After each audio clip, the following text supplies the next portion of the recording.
Hopefully that should be that.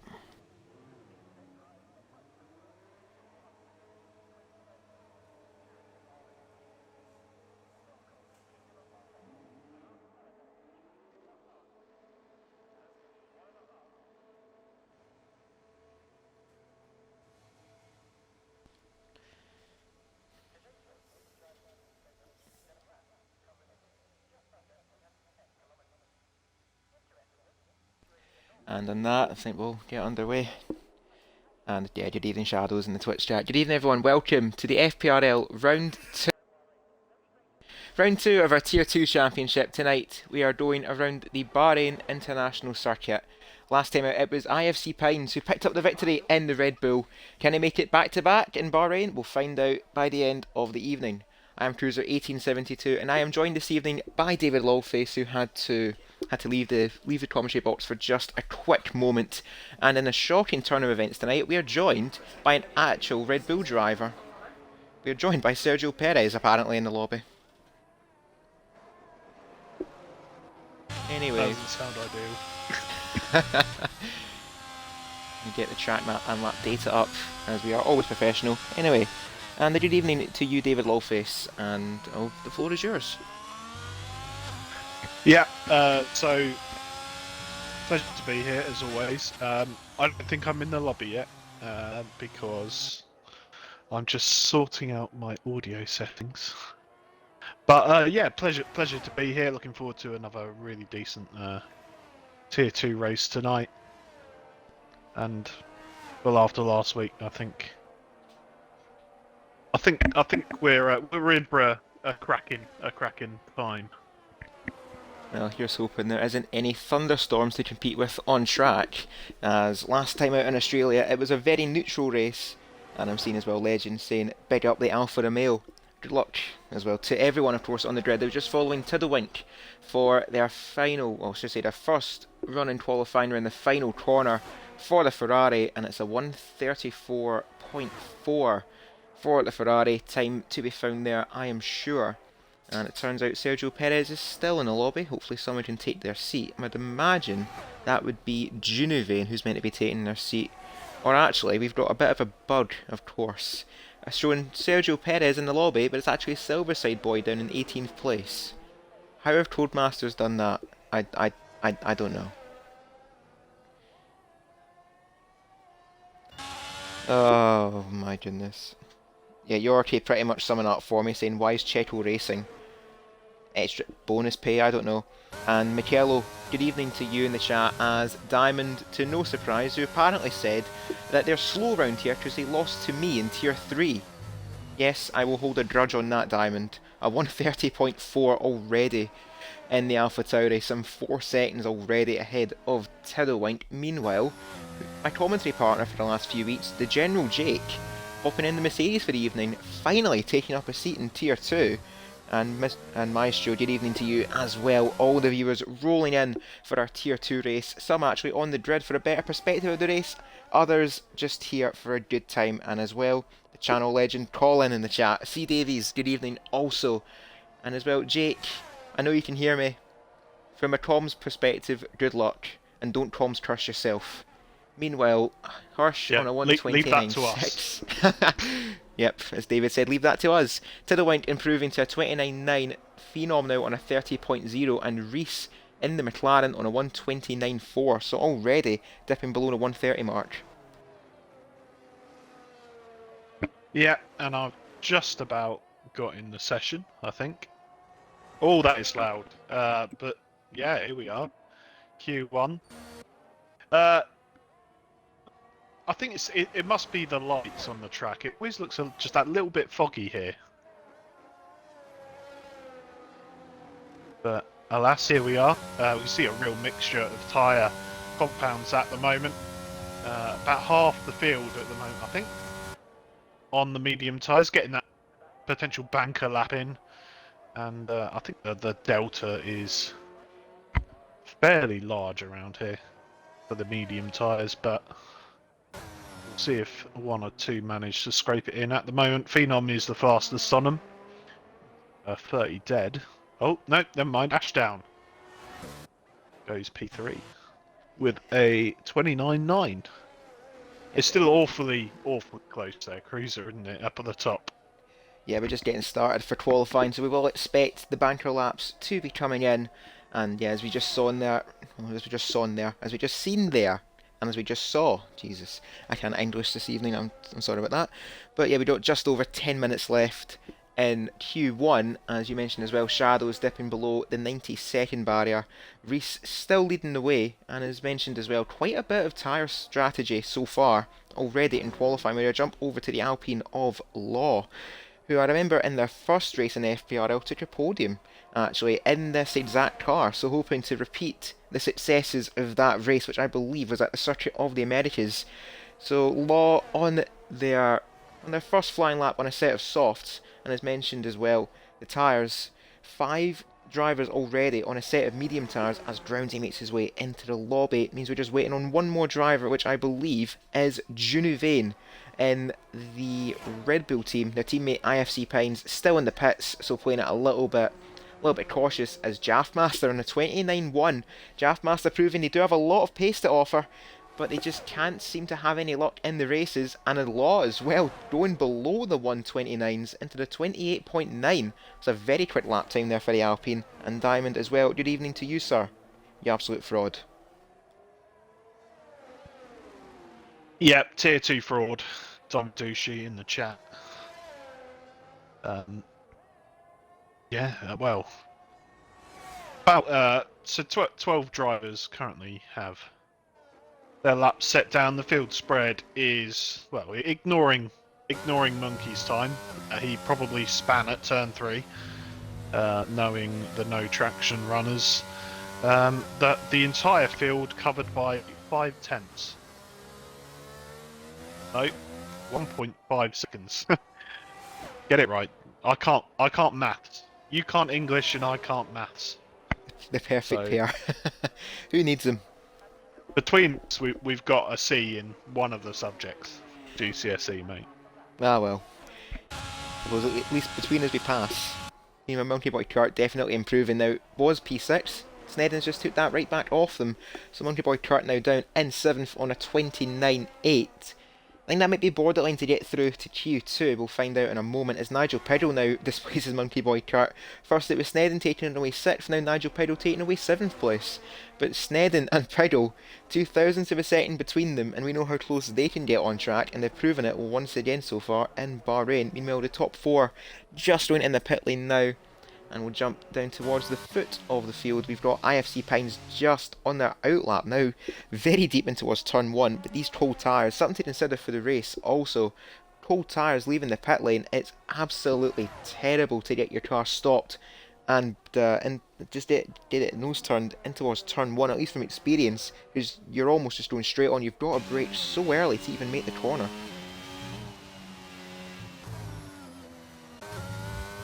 Yeah, and well, I'm sure you'll get a little bit more confidence throughout the lap as the tyres build the temperature. I'm sure we're expecting a pretty rapid time off Pines, and well, at the moment it's got a 28.9 to beat, which is in itself a very, very good lap from Law here early on. But with just around 6 minutes left to go, I suspect, I wouldn't know, there's a yellow flag at any point, therefore cannot see. Yeah, I'd expect Pines to go through on just the one run. A little bit risky, but of course, if he's fueled up for a couple of laps, he will get the opportunity to have another go, I'm sure. He's getting ready to go on his hot lap, and let's have a look elsewhere. It's a bit strange being on this side. That and my left trigger's not working, so that's nice. Oh, we have to watch around that problem for the evening. This is, I think, for Mr. Lolface. Meanwhile, Drownsy, purple sector 1, will jump back and see what Pines can do on their outlap. Actually, on the flying lap now, they're also matching a 28.8. So both Drowsy and Pines having a lot of pace to offer in that first sector. Meanwhile, in the Twitch chat, Diamond, drinks for me and you, David. Up to the douche. You know, I love Gamer just Fantastic. going up into fourth there for the Haas team. Drowsy, Pines, and Jake. The three drivers yet to set a lap, but two of them are on a flying lap, and indeed both of them are on just that. They're absolutely flying around here so far. Drowsy, we're just going to follow because he is the lead car on track up towards the top of the hill, middle sector, 107.6 for the AlphaTauri, a bit wide, just keeps it within boundaries of the track, and IFC Pines will follow in just a few moments' time.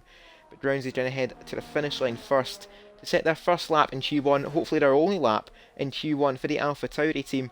Have a good luck overall for the manufacturers, and it's 7th place for Drowsy at a 29.7, and Pines up to the line now for the Red Bull. Where's this going to put them? It puts them 5th on a 29.5.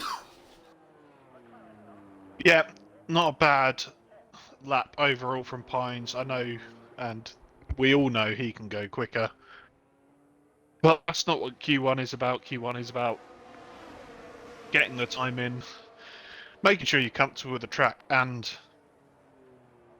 basically not using any more tyres than you need to. General Jake there on his outlap going awfully wide at the downhill left-hander. That's the biggest problem at this track for plenty of people. If you go a little bit wide, you quite often find yourself getting bottomed out on that curb and going wide, and in the case of qualifying, invalidating your time or just losing seconds, because it be like that. Indeed, it do be like that. Meanwhile, as well, while we were going through the outlap with Jake Silverside Boy, who was in the drop zone, has rather escaped and ran away from the drop zone. He's up to third on a 29.3, so that should see him through into Q2. Meanwhile, got a yellow flag down at the turn 9, turn 10. I think that's Tiddlewink. Might just have been on a bit of a cooldown lap for the Ferrari team. I see that ERS light blinking like the Blackpool Promenade street lights. If you don't know that, then please check them out for yourself.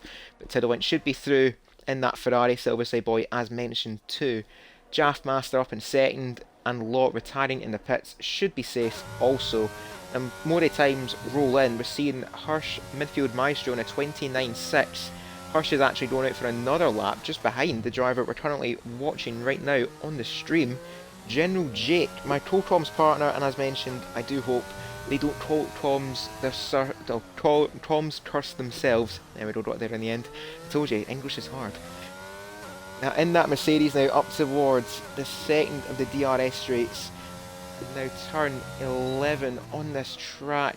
Very careful on the traction zone, as I found from the T3, so I got absolutely mugged around here by Fardo in the Ferrari. And now turn 12, another dangerous corner on this track. Jake in the 106s, looking to be a strong time so far for the General. Now down this final back straight, before the final two corners for the Mercedes driver for the evening is an Alpine in front of him, which I think might be of Nigel Piddle. Going to go for a flying lap, so Jake going to get a very healthy slipstream here up to the line, and this should see them safe, and indeed very much safe. The second of the drivers to break into the 128s, and he's broke clear of the drop zone. Jake should be through into Q2. A really good lap there from Jake. Obviously aided a little bit by Nigel Piggle's ridiculous slipstream he managed to give towards the end of that lap. But all the same, it's a good showing. Up in a P2, he's got, well, less than a tenth in front of him. And, well, yeah, it's just looking elsewhere as we come towards the end of the session.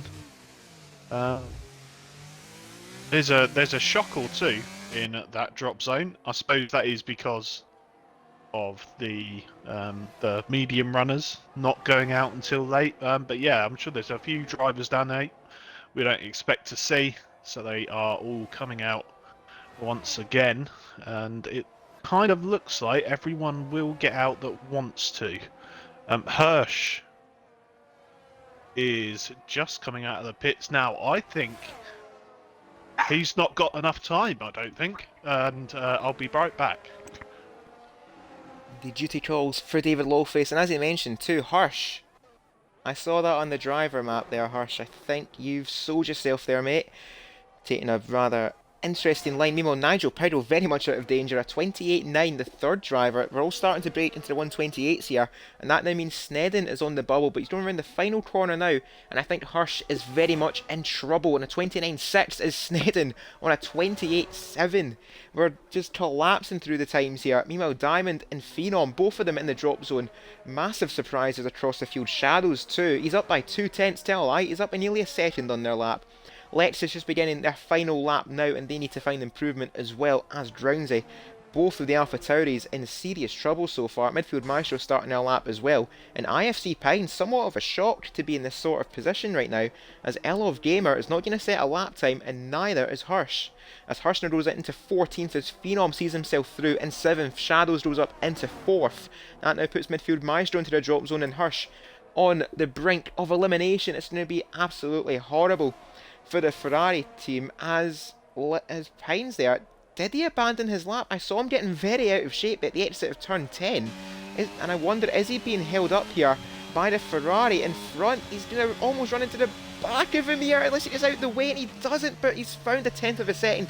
That could be crucial for the Red Bulls. Time email, Midfield Maestro, both of the Alpha Tauris and Lexus still pushing hard to get out of Q2. But Hirsch, I think, is going to be out in Q1, which is not what he needs, and indeed it's what he's got. Diamond only 13th, though he's still in trouble of getting knocked out here, as Pines up to the line, and it's only 15th for championship leader in serious trouble, as Drownsy spun it at the final corner. So that's Drownsy out of qualifying now. And there's just 2 spots left to fill in Q1. Lexus didn't improve on their time, but by how much? Is he going to knock Pines out of Q1? It's going to be absolutely shocking if he does, and it's 16th place for Lexus. And Midfield Maestro, he goes into 15th as Drownsy got a 5-place penalty for colliding with Midfield Maestro. Is Midfield Maestro now out of qualifying altogether?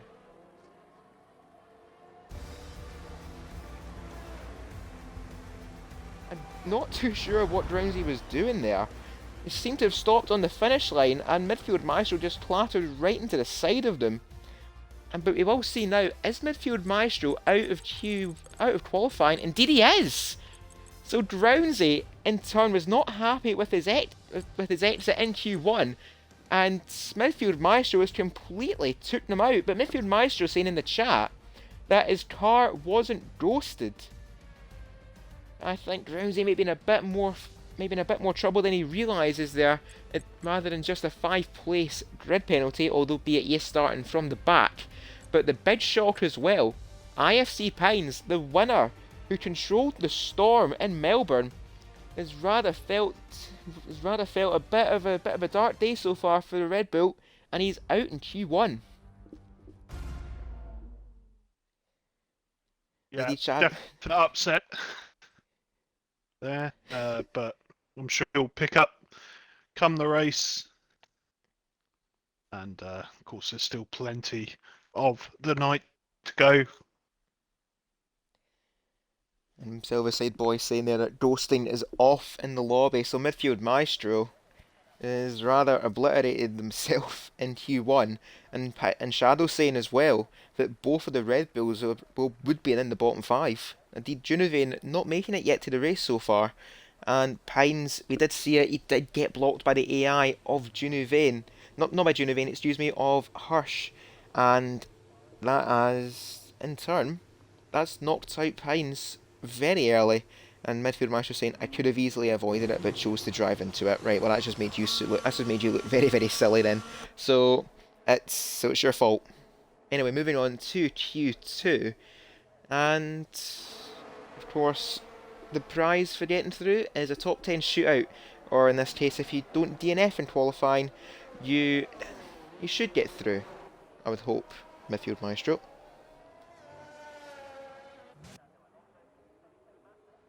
Yeah, well, only time will tell. We've got just over 14 minutes to find out.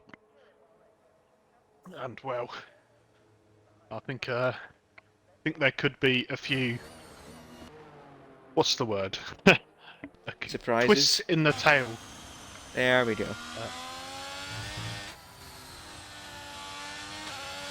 Who was the early bird today then? Looks like it was Douchey. If I'm not mistaken. Yep.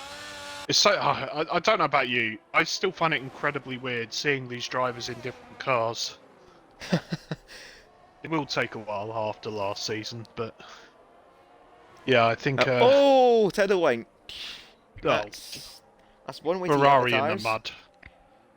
Yeah, that's not an ideal way to heat up your tyres, and possibly a good way to get wind damage in the process. Yes, Tiddlewink, we saw that. Nigel Pedro saying that they missed the Aston Martin. Believe me when I say that I missed the McLaren. Because that Red Bull has cursed me quite a bit. It's cursed me and it's starred me. 2 DNFs in a row. Bottom of the standings. I am a fraud. This is an LA petition to lead management. Can I please go into Tier 4 for the remainder of the season? Please, cheers, thank you. I'd love to see how that works. With you being the Tier 4 div head. I'll just wave myself a bye for every time I criticise something. I'll just single myself out.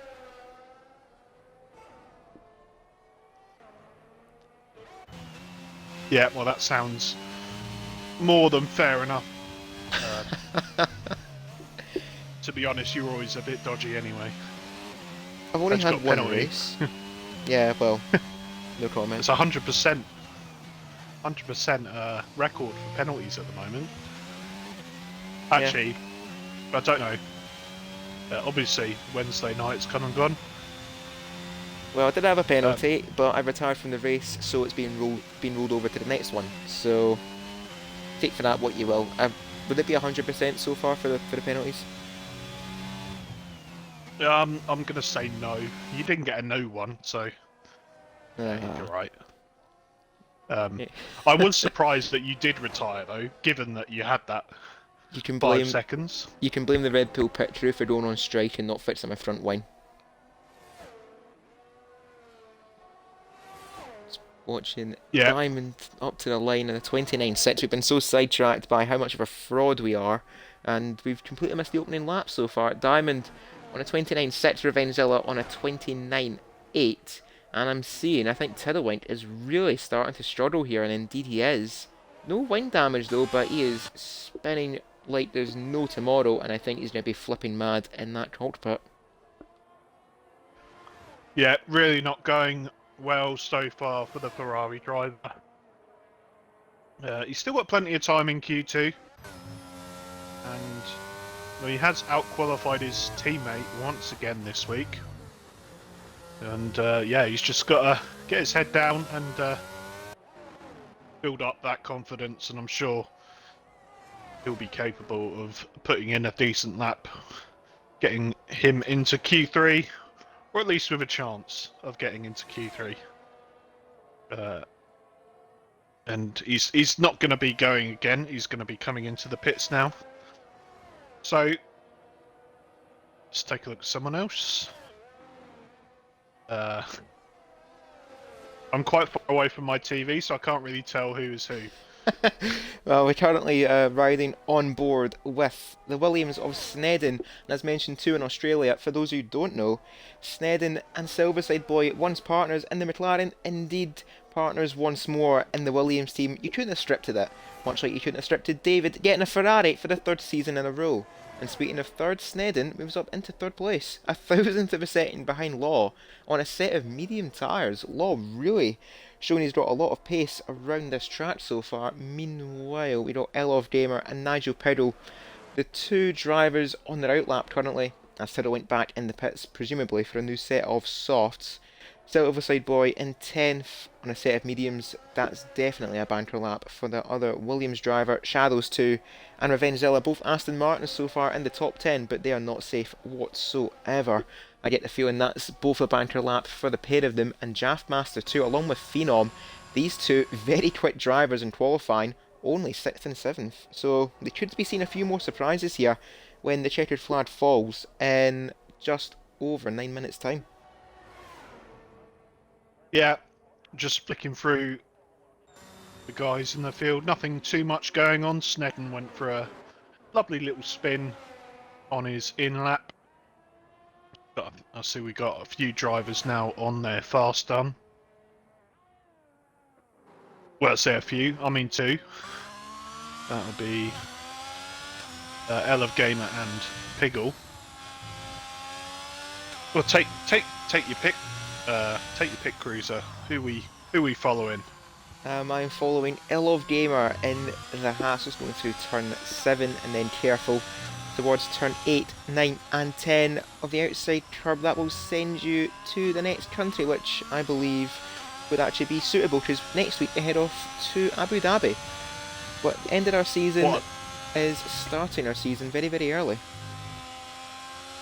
That was a hell of a segue. I'll give you 10 out of 10 for that. Quality. We're getting... See, I can't English, but I can transition very, very well. Yeah. Hopefully I can transition with results. Yeah, of course, yeah, next week is a bit of a strange one for the third race of the season, sorry, as Piggle goes fastest. And Elev Gamer only putting himself in P10. So I don't think that will be enough. With 7 and a bit minutes left to go. Yeah, it's getting a little bit tense for those guys towards the back of the field. We've got Silverside Boy out on another lap. Monkey Boy hasn't come out yet. Tiddlewink is just coming out now. So he's, well, obviously not happy with his non-existent lap. And he'll be trying to put a... whatever, wrong, where?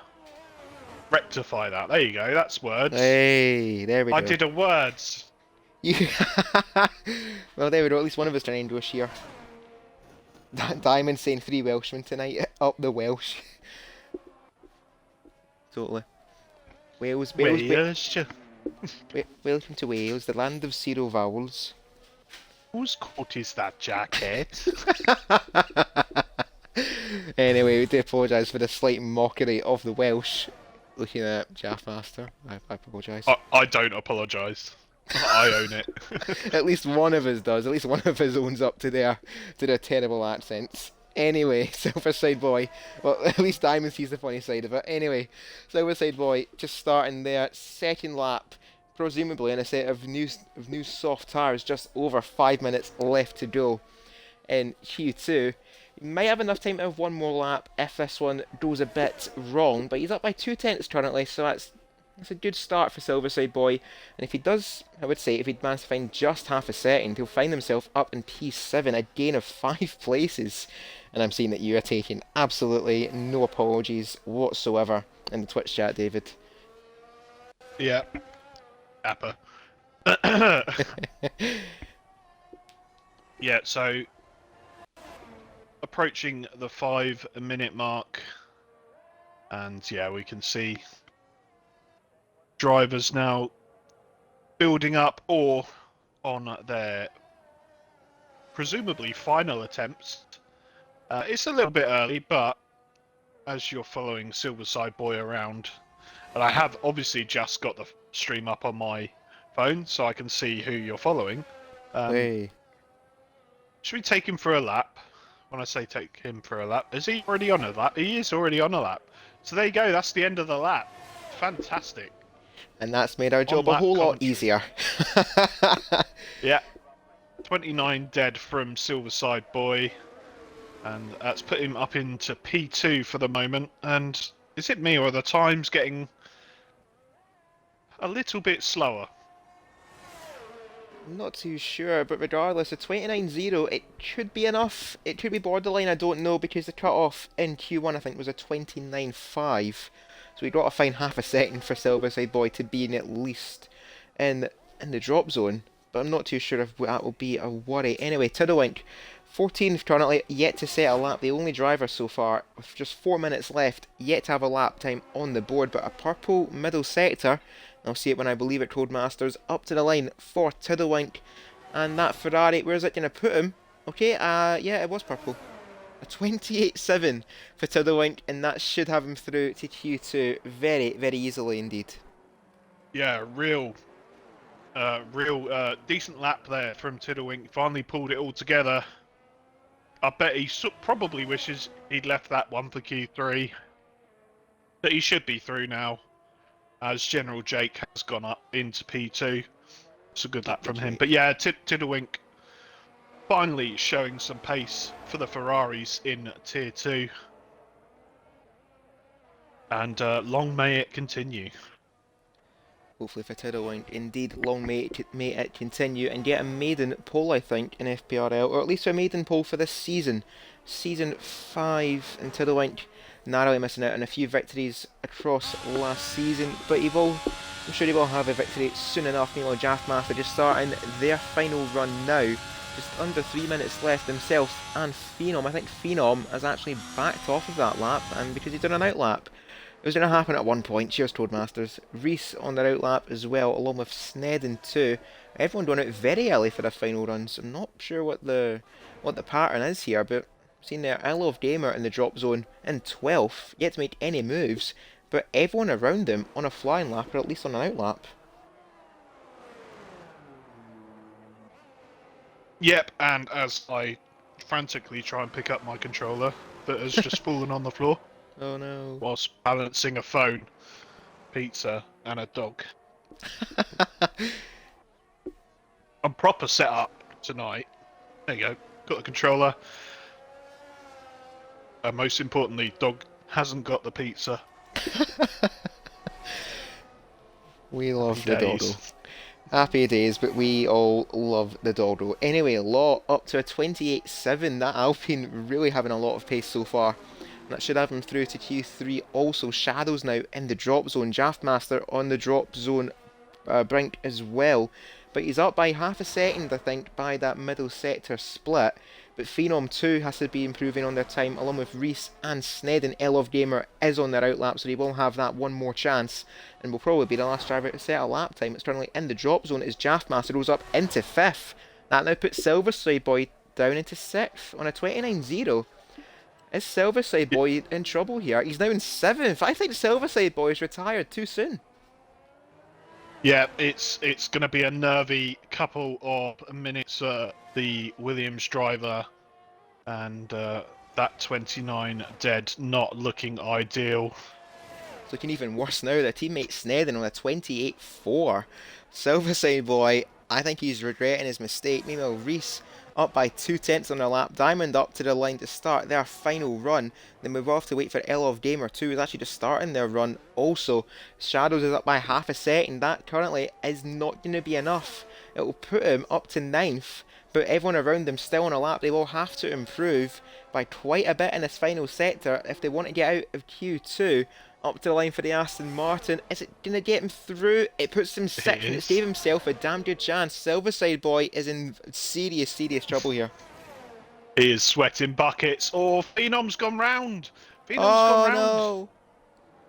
And that's going to be all she wrote for one of the harsh drivers. The other one, I Love Gamer, is still on their lap.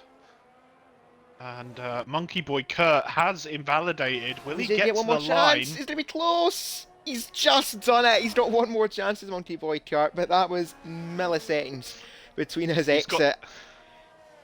He's got 30% ERS to use on this lap, and well, it's going to be a tough ask for definite. Going to have to show some real decent management as Jaffmaster Flash has retired. Could Gary be safe?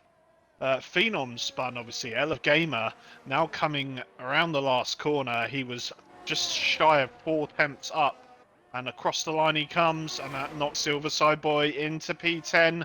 Diamond Douchey 1.5 attempts up, and he's out. Silverside Boy is out in Q2. That is absolutely heartbreak for the Williams driver, but Monkey Boy Kurt on a lap, and they are up on their time, but need to find a whole lot more across the remainder of the lap. But they did give it their absolute all here. Phenom, Reese, and Silverside Boy in the drop zone as Junivane has joined us. So we will have a full grid for the evening. But what's Monkey Boy Kurt's sector split time? He's up by 3/10, and unless he finds a second in this last sector, I don't think it's going to be enough, and that battery is to blame.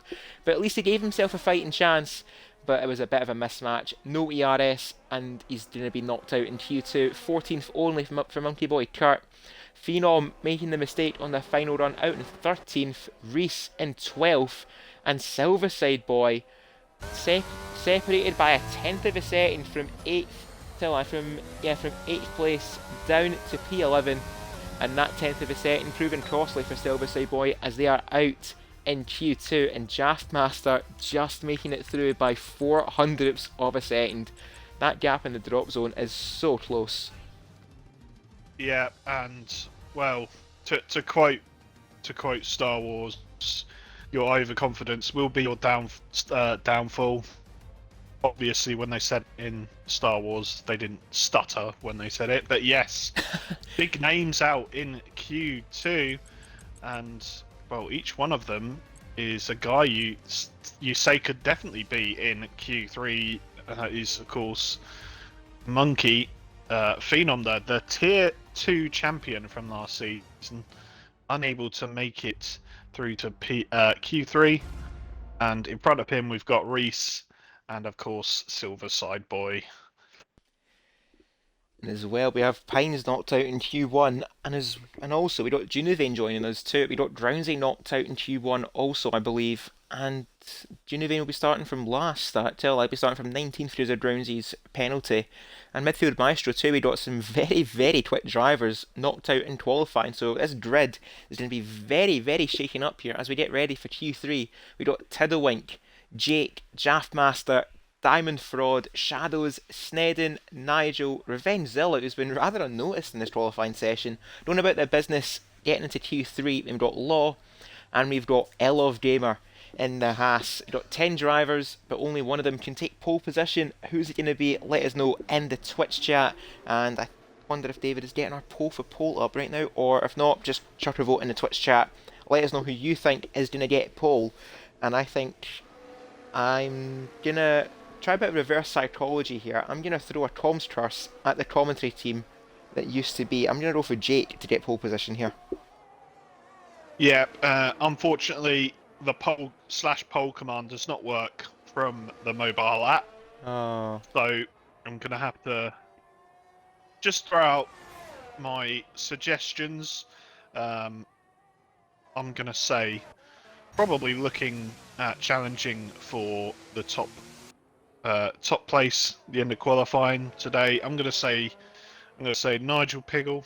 I'm gonna say Law, definitely looking good. This is quite tough actually. I usually just like look at 5 names. They were sort of quick. It is quite hard today.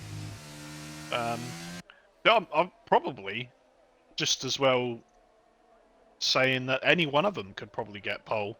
They put in a decent lap. And that does indeed include our commentary buddy, General Jake, who has invalidated his outlap, which is, well, to say not ideal. Don't think it matters too much. But he's going to be the first on a lap. It's going to be Jackmaster. And he's just coming across the line now.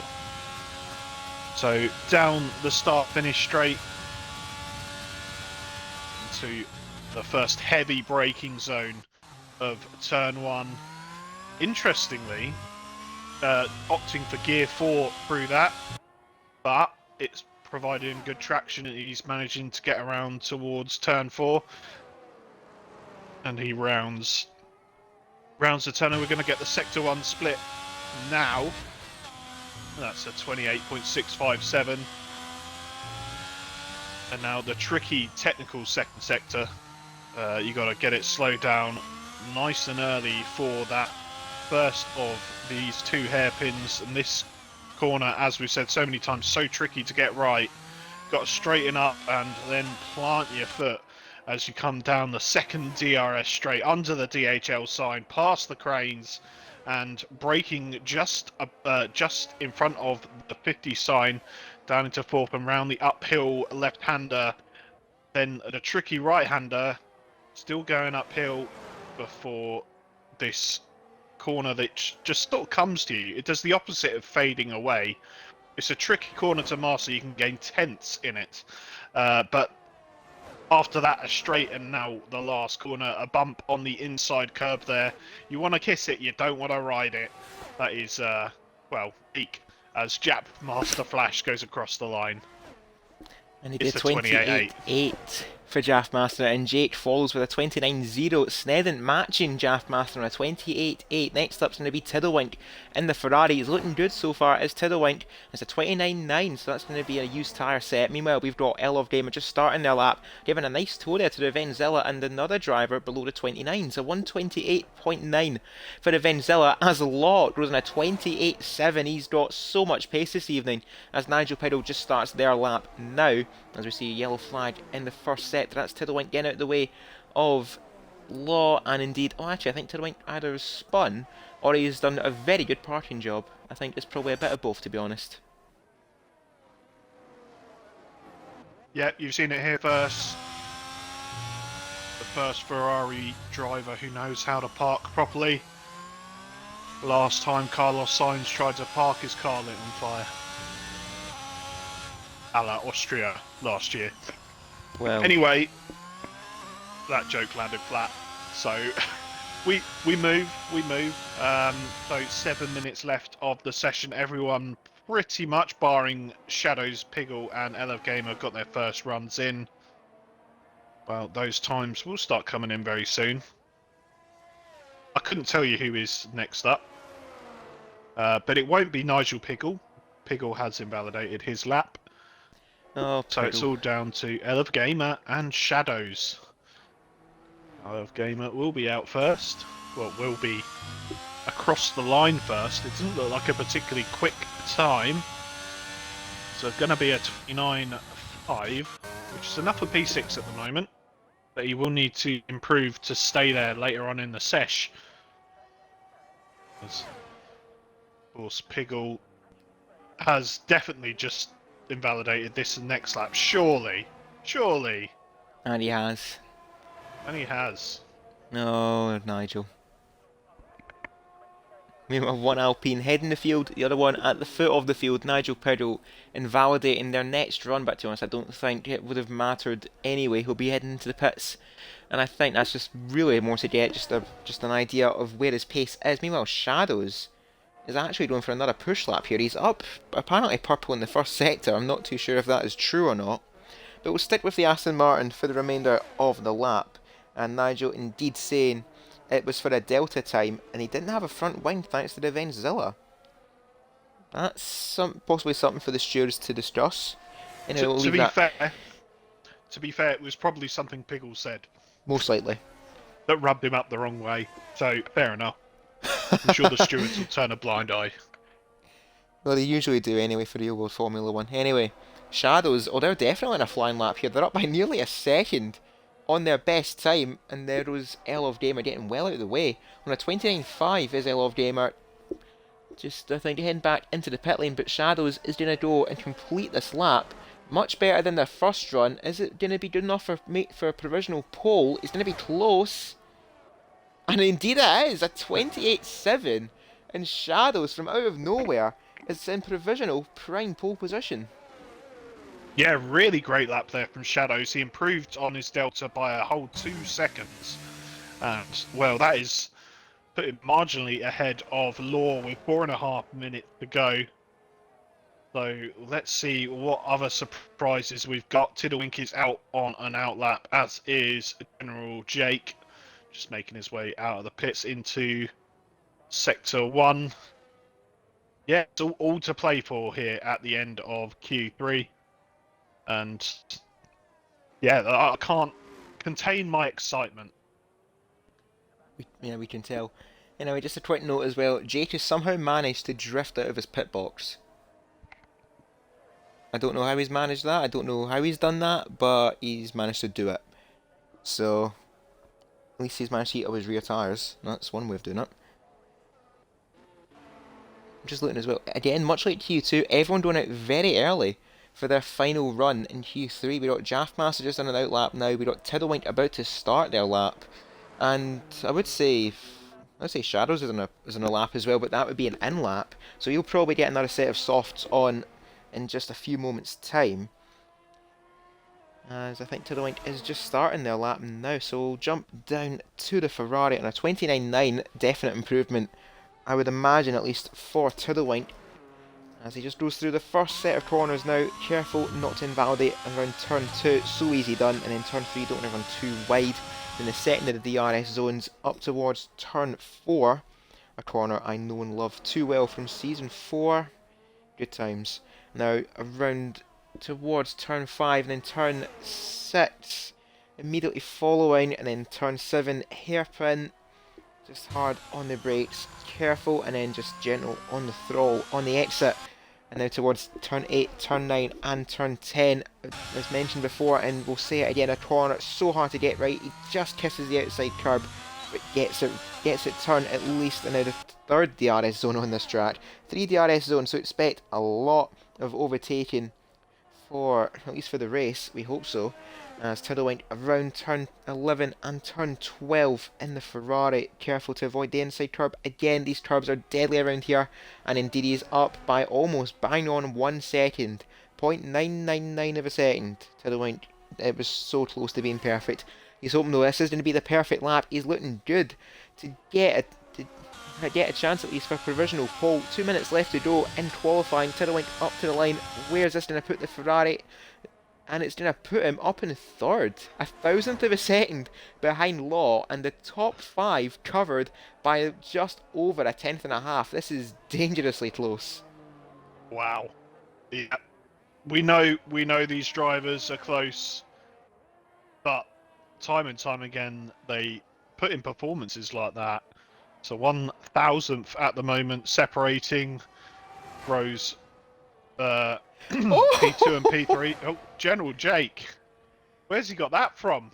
The psychology of the comms curse has actually worked. I've cursed Jake, and it seems to have had no effect. A 28.4 for the Mercedes, and much like you said, David, where on earth has that come from? Only Jake knows, and don't even think he knows either. Yeah, well, at the moment, I'm just following Snedden, who's just come around the last corner. His split for Sector 3 was 4.5 tenths up. Let's see what he can do here then. Oh, Snedden goes on pole. This is going to be very close. We've got Nigel on a lap. Next up's going to be Diamond over the line. What's he got in the locker? It's going to be an outlap. Nice one, Codemasters. That was anticlimactic. As Jaffmaster goes third on a 28.4 himself. Love Gamer on outlap 2. Revengezilla starting their final lap also. So the first driver, I think, is actually going to be Law on their improvement lap, as their teammate Nigel Pido up towards turn 11 and turn 12. And then we got the teammate Law also on an outlap. Codemasters, I do not like you. Could have said something else there, but I kept myself restrained. Anyway, Shadow's on a lap as well. No, they're not. Okay, right, I'm just going to be quiet. Should we just go home? Yes. It's done for, mate. Yeah, I'm done. Anyway, I was actually right when I said Nigel Piddle will be the first driver to get their final lap in for Q3, as he runs a bit wide at the final corner. That would have cost him a little bit. But where's this going to put the Alpine? It puts him third in another 28.4. This field spread is almost nothing. We got Diamond on a lap also, and we got Love Gamer as well. It needs to be Diamond next over the line, and he's giving quite a nice slipstream there to the car behind, which I think is Snedden actually on their cooldown lap, so it wouldn't matter much for Snedden, but it's going to be Diamond to cross the line next. What's he got to challenge the Williams driver? It's around the final corners now, and David, what else? What was it you had to say? Oh, I was just saying he's 7 tenths up, but it's not enough as the stands, but he comes across the line, does a 28.7. It's good enough for P5 at the moment, as the yellows are out, and that's Tiddlewink having a spin so it Oh doesn't dear. matter. And Revengezilla goes Ella, up into P5. Ill of Gamer that invalidates, so they're in 10th. Next up, I think, is going to be Law. Indeed, it is Law. What's he got to challenge Snedden? I think it's going to be a 28-0. Have that, says Law, wow, and he takes pole position here in Bahrain. Wow. What a Well, lap that was. Jesus, very very good from the Alpine driver. Left it late, but importantly, he got the job done, and he will be starting from the front row for the race. And well, that's what else can you say? I don't Next think level lap. I don't think much Next will do that level. lap justice. Yeah, I'll tell you what I'm gonna do. Rather than give it words, I'll drink to that. I'll drink to that lap. Indeed, yeah, Diamond, there was a drink in Total's Drink Redemption from earlier. But Law, I did notice he's running a bit of a Monaco-inspired crash helmet with the lucky cards, and indeed it is a jackpot lap for Law. He takes pole position in Bahrain, Snedden in second, and Jake as well up in third on their first outing in their tier race in the tier categories, showing he's got quite a bit of pace to offer. And Shadow saying that someone get the next shipping container and send them off to tier 1. I think he was referring to Law's qualifying time. Unfortunately, he's just here to stay. That's your problem. We are to contend with legends in the tier 3 race. And Midfield Maestro saying that the bottom 5 of the grid looks rather tasty. That's their words, not mine. And they do have a point actually. We've got Pines, we've got Junuvent, themselves, and Groundsy, along with, I believe, Lexus as well. So we've got some very fast drivers in the bottom half of the field, all wanting to fight to the top. But we're in for a very, very eventful race here, I'm sure. All of our top drivers in the championship, I think for our top 5 in the championship, only one of them only made it to Q3.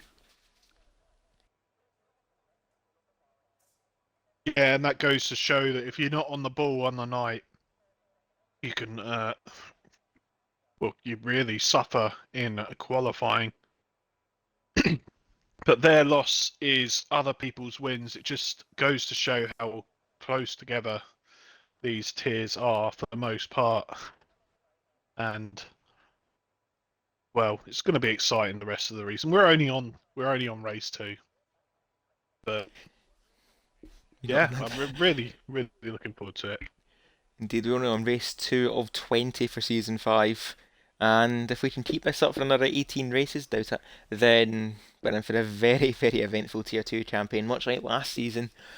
But it is still only race 2, still early doors, so we'll need to see who who can get the best advantage from the opening. I'd say 5 races, I'd say. And then we can possibly have an idea on who's fighting for the title. But with the field as close as it is, as you mentioned, David, all it takes is just one mistake, and if you're slightly off of the boil, then you're not going to make it through in qualifying. As Nigel's saying, when is Bevy of the week back? That one I think's for you, Mr. Lawface. Um, I feel like we've matured beyond Betty of the Week as a league. But just for you, Piggle, it's a Budweiser tonight. Way. Drink to that. As our drivers get ready to go racing, and we wait for the lobby host to ready up. Cast your votes in the Twitch chat. Who is going to take the victory here in Bahrain? And of course, round 2, all the momentum early in the season is going to help so much towards obviously the end of the season, where, as mentioned as well earlier, we ended off in Bahrain. Well, we ended off in Abu Dhabi, and after Bahrain tonight, we head off to Abu Dhabi, which ended our campaign, but very early doors this season. So be sure to get your counter out for turn 3, David. As Shadows is saying, there's a safety car in this race. It's got to make a season 5 debut. Yeah, Yeah. no comment on that. Yeah, it was really quite strange to have that race last night. with the tier ones. Very, very clean race. No stewards report after it. In fact, well, long may it continue as the countdown is going.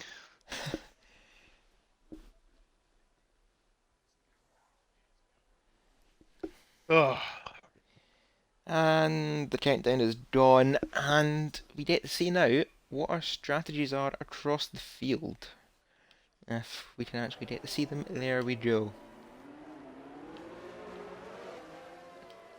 And quite the variety, actually. I'm kind of surprised by that. yeah. We do have, One of of these course, things is not like the other, though. yeah, and I think I know who you're talking about. Lexus. Interesting. Lexus starting on the soft compound tyre, so they're not going to waste any time at the start. They want to get as many places as they can. Meanwhile, Pine starting on the mediums, Junivane on the hard, so both Red Bulls doing opposite to each other as well. Drownsy and Diamond both separated by quite the space in the grid, both of them on medium tyres too. So got quite a few different strategies, quite a few of the same strategies, I'm sure. And I think we'll get underway with a rundown of the grid. TS9 saying that Lexus has some really weird strategy calls. Well, if it's weird and wonderful, that's certainly what Lexus is hoping for. Yep, absolutely. Let's get away with this grid. Well, rundown. Definitely not a walk down. So P20 and joining the lobby late. Hitting for the race is the Red Bull of Junivane, who's starting on the hards. In front of him is Groundsy in the AlphaTauri, starting on the mediums. Way. Hirsch in the first of the Ferraris, P18. Lex in P17, starting on the softs. We'll see how well that goes for him. Alexa, shut up. IFC Pines in P16. And in front of him is the Mercedes of Midfield Maestro. In P14, we got Monkey Boy Kurt. And sorry, right in front of him is the Tier 2 champ from last season, Phenom. Reese in P12, Silver Side Boy. Runs out the back 10 in P11. And in 10th we have L of Gamer in the Haas, starting on the medium tyres. I know someone will be happy with that. 9th place, Tiddlewink on the hard compound tyres in that Ferrari. 8th place is Diamond, last season's Tier 3 champ, fraud. And yeah, I'm holding a grudge here, I'm sorry. In the AlphaTauri, starting on mediums also, P7 and P6, we've got the Aston Martin pairing of Revengezilla and Shadows, both of them on mediums also. P5 is Jaffmaster, probably the most unlucky driver on the grid, starting on hards, hoping for a good result tonight. P4 is Nigel Piddle in the Alpine. P3 is General Jake in the Mercedes on a set of hard compound tyres. And a front row this evening, we've got Snedden and the Alpine of Law. As now we wait for the lights above the drivers to go on and probably have a 20-minute pause before we get underway. And we're riding on board with Law. We got 5 lights, and indeed they weren't held for long, but it's lights out and away we go here in Bahrain, and Silverside Boy ICS host advantage. Meanwhile, Law and Snedden still getting away up at the front. Jake losing a place to Nigel Piddle. Silverside Boy already up to 5th, challenging Jake in towards turn 1. I think we make a bit of contact there. Jake going very wide. But Law and Snedden, the 1-2 as it was, still up at the front. Jake having a horrible start, already falling down the field. And I think we have a contact at the back. Indeed it is. Harshes went round in the Ferrari, but Lexus, their gamble has worked. Up from P17, fighting with a teammate. Reese will jump back to this fight with the McLaren pairing. And I think Lexus has to give way to Reese. It's just too early doors to be fighting, but he's just got so much more grip than his teammate. He binds wheels. Oh! He's been round. Minus a front wing, and he's been sent to the shadow realm by the field behind him. Not ideal. But at least he's not done that on set of mediums or hards. As the yellows were only temporary. So Lexus allows Hirsch to get past. Hirsch himself spinning out at turn 2. And yeah, you can also see Jake compounding his poor start with what I can only say is an evil. Oh, Pines is out, and there's an Alfa Romeo I think that's Monkey Boy Kurt. I without think a there's been front wing. contact made between the Alfa Romeo and the Red Bull, and that's a virtual safety car. But Pines, it seems like the demons of last season have caught up with them after that victory in Australia.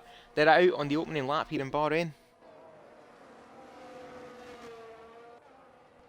I suppose though, it will be a bit of a blessing for the likes of midfield Maestro in the pits, and he must have been caught up in the action too. Hirsch going through the start-finish straight, so he won't be pitting anymore.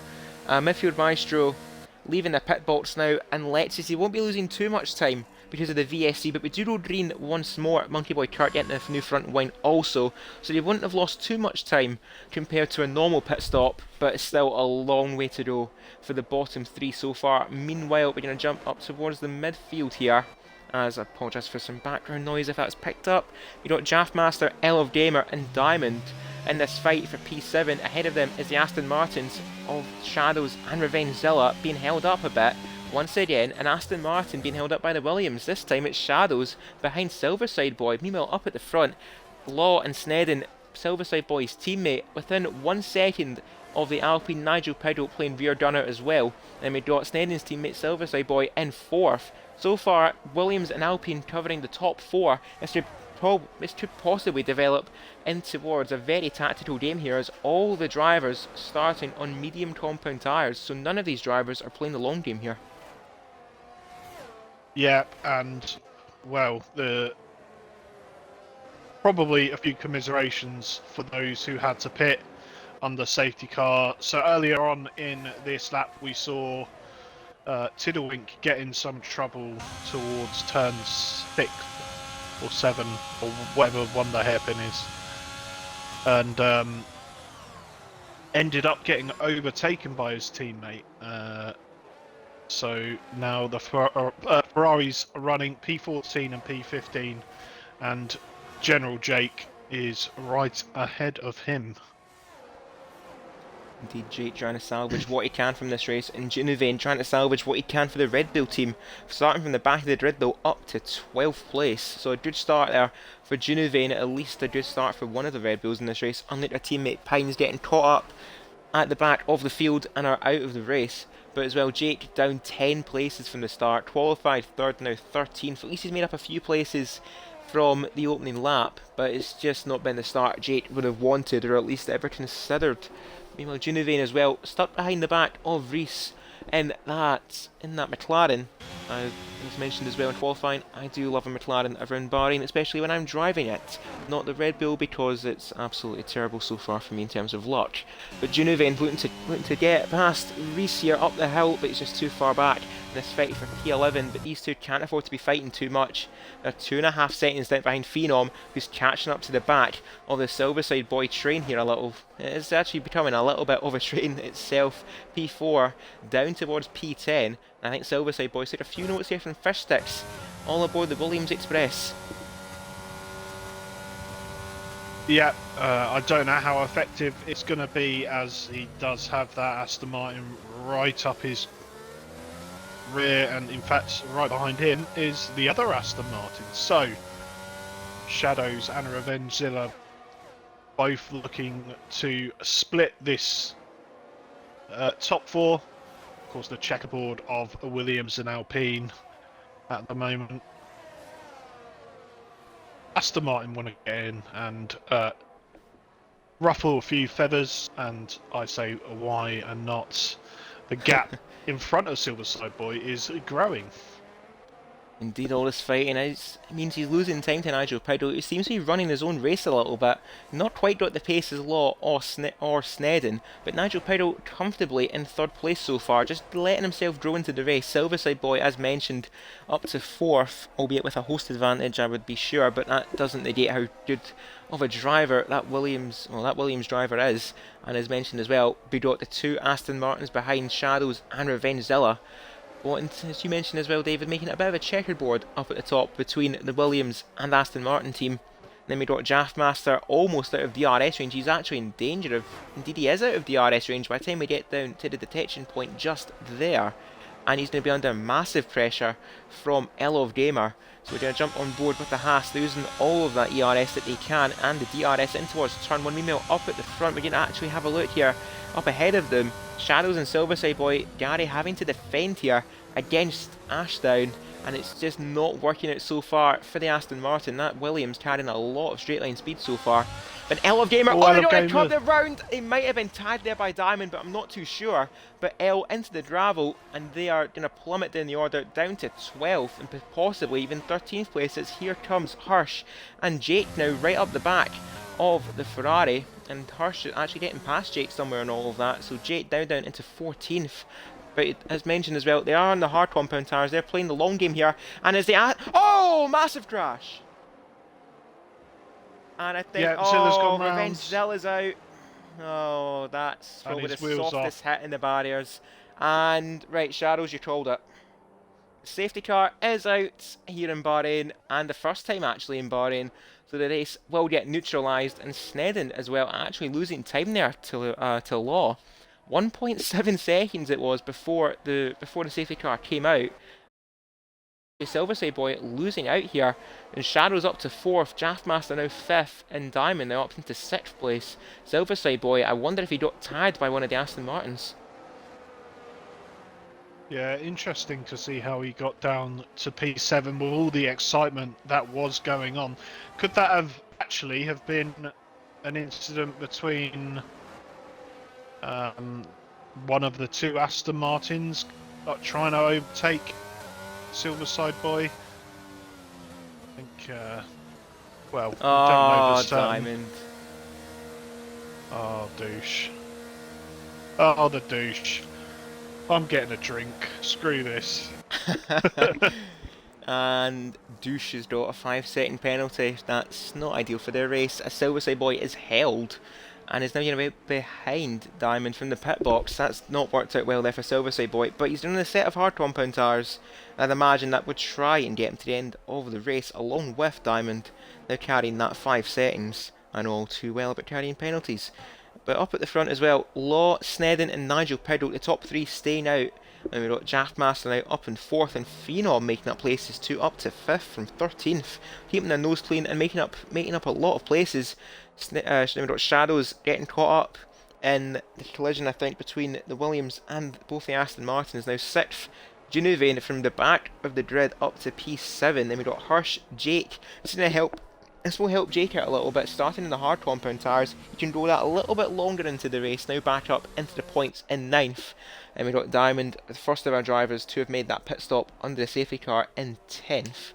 And we should actually have a look at our pit stop graphic, and indeed, everyone from Diamond down to Midfield Maestro have made at least one pit stop in this race. So Diamond would be our net leader, question mark, I'm not too sure. But only in lap 6 of 29, still a long way to go, and to get these tyres 24 laps would be quite the task.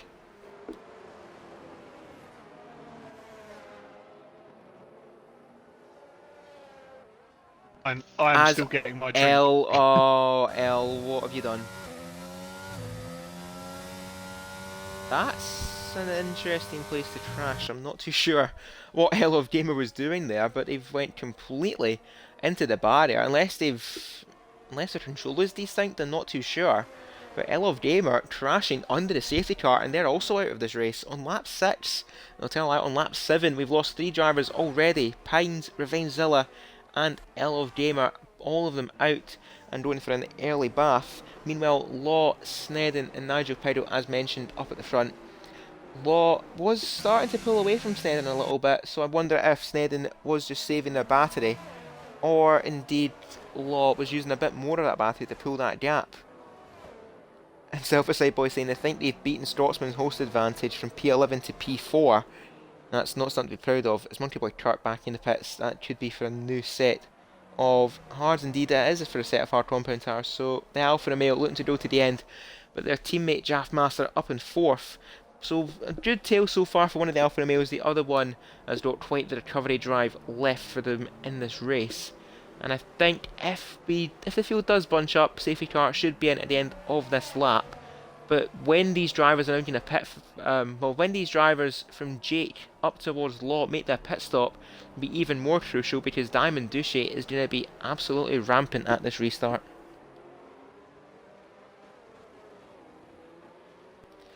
And I think David is still away to get another Budweiser or whatever it is he's getting as a beverage.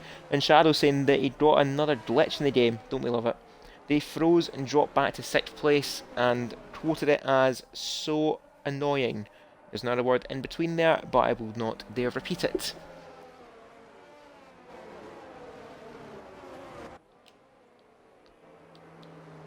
Look at the positions graphic. Well, we're under safety car conditions, and I think it's going to be a very late call here if we do get back underway. I'm not too sure if we will though, because Monkey Boy Kart just going around turn 12, and I think the safety car is just a bit too fast. So we'll have one more lap under the safety car, and I think I myself might need to get a drink very, very shortly. And I'll leave you with our leader Law right now in the Alpine, as I'll be back in just a quick second myself, or at least I'll wait until Mr. Lowface comes back, and then I'll head off. I am here. Indeed he is here, and I will leave you with David Lowface for just a brief moment while I myself head out and get a quick drink. Yeah, so here we are, and what should be the last lap here under the night sky here in Bahrain. Last lap under the safety car. Law is leading. I believe he is the guy you are all following. But I'm just going to go quickly through the grid and let everyone know that the winners and losers off the start. So the first man who jumps out to me is Phenom. Phenom's doing very well. He's up in P5 at the moment. He's gone up 8 positions from the start. Not too far behind him is Junu Vane, who of course did start from the back. He is up 13 places. So really, really good start to the race from Junu Vane. Behind him is Hirsch. Hirsch has gone himself up 10 positions, which is very, very good from the Ferrari driver. Further back, we've got Lexus and Groundsy going up 4 places each. And yeah, that's a pretty good start, although I'm sure they'd be hoping for better. The big losers off the start were obviously Pine, Zilla and Elev Gamer, all out of the race. But as for drivers on track who's not had a good start, it is General Jake. We are getting ready to go racing again. So Law is setting the pace in Sector 3. He's weaving a little bit to warm up his tyres. As I'm sure the drivers behind doing very much the same. And when will Law go? He's not gone off the last corner. Looks like he's leaving it late. And this is a... Oh, he's dropped it! Oh, Law, what have you done? Oh, Law. That dear. That is something else. I know he's running a Monaco crash helmet, but that's taking spin to win to a whole new level, and indeed not a good one. Now at the foot of the field is the Alpine. I mean, well, in the midfield as well, Yep. Tiddle getting a not getting a drive-through penalty, I certainly hope not. Getting a time penalty for colliding with Groundsy, and midfield Maestro filters through also. Meanwhile, with a jump up at the front end, oh god. I've just noticed the 1-2, this is going to go badly. Snedden leading Nigel Piddle. What could go wrong, ladies and gentlemen? Yeah, what could go wrong? Nigel did have a good launch off turn 2, but he wasn't able to... Oh, there is Lexus. Lexus is being a laggy boy. Everyone stay out of the way. Oh, big yikes. Oh dear. Oh dear, he'd be lucky in Lexus. I think Lexus, if you're here... For the safety of the field around you, Lexus, we might need you to enter the pits. Or, you know, stick a tinfoil hat around your router or something. Jesus Christ. Oh, Tiddlewin's round!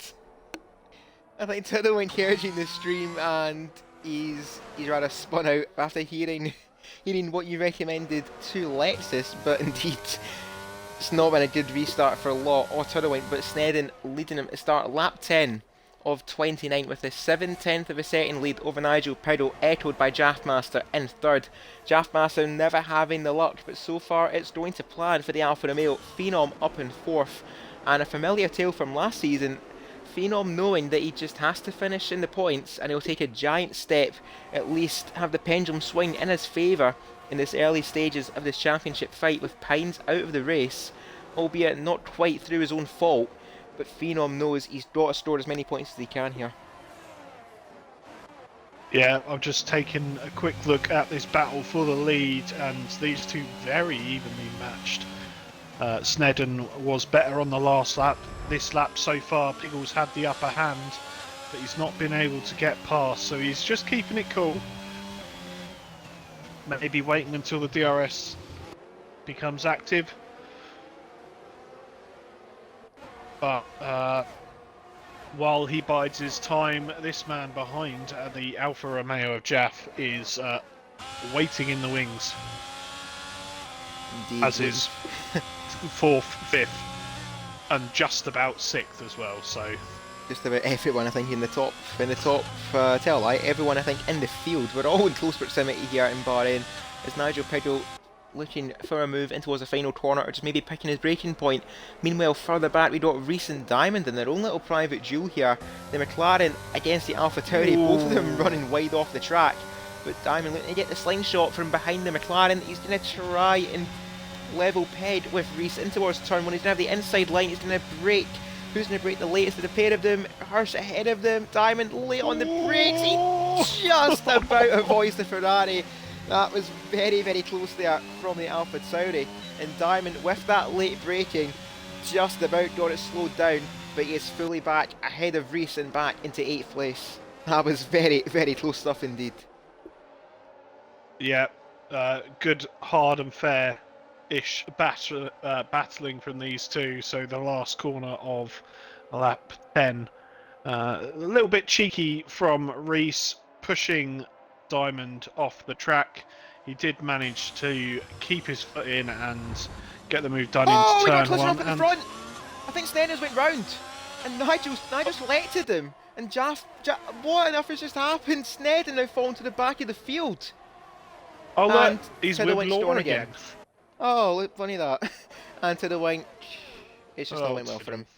Oh dear. And Jaftmaster losing places 2 to Diamond. I wonder if Jaftmaster got damage here. I think he does. He's missing at least one end plate. Oh dear. Turn 10 claiming another group of cars. First the tier 3s, now the tier 2s.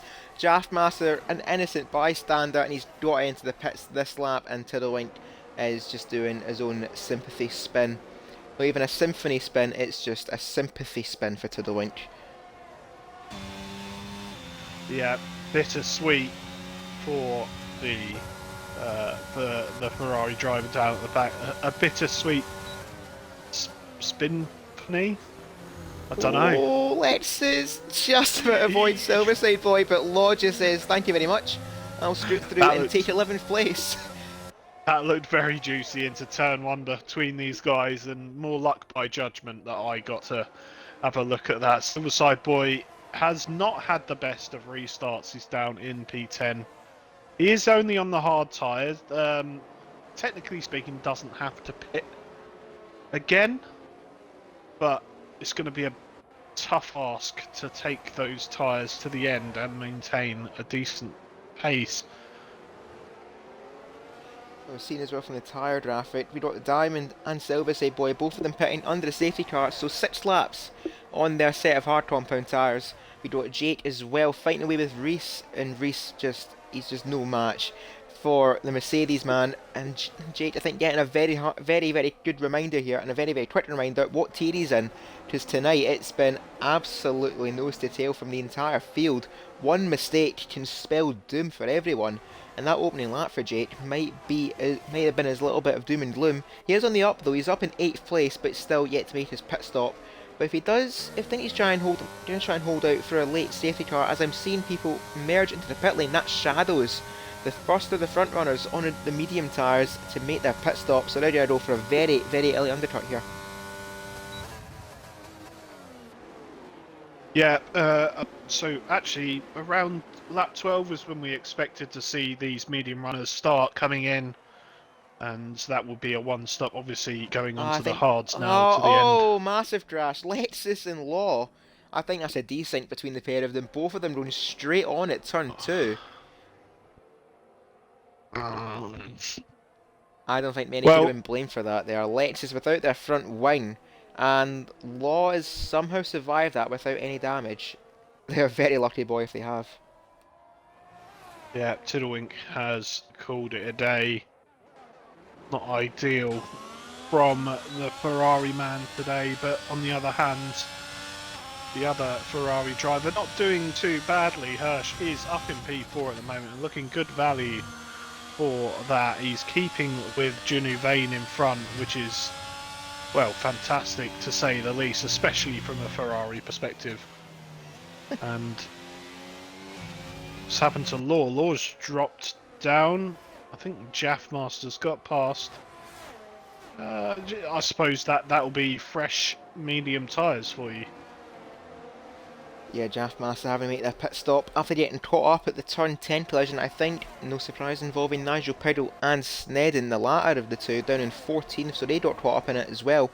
Meanwhile, Phenom weaving very aggressively down the pit straight, trying to break the slipstream of Junivane and the field around them. Nigel Piddle leading the way by 2.3 seconds, but Nigel Piddle is on a set of medium compound tyres while Phenom is on the hards, as I think Laws went round again. I wonder if Laws got diffuser damage.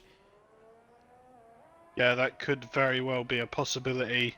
He showed great pace, great car control through the night so far, and now he's just really struggling. I wouldn't be at all surprised to see the man come into the pits.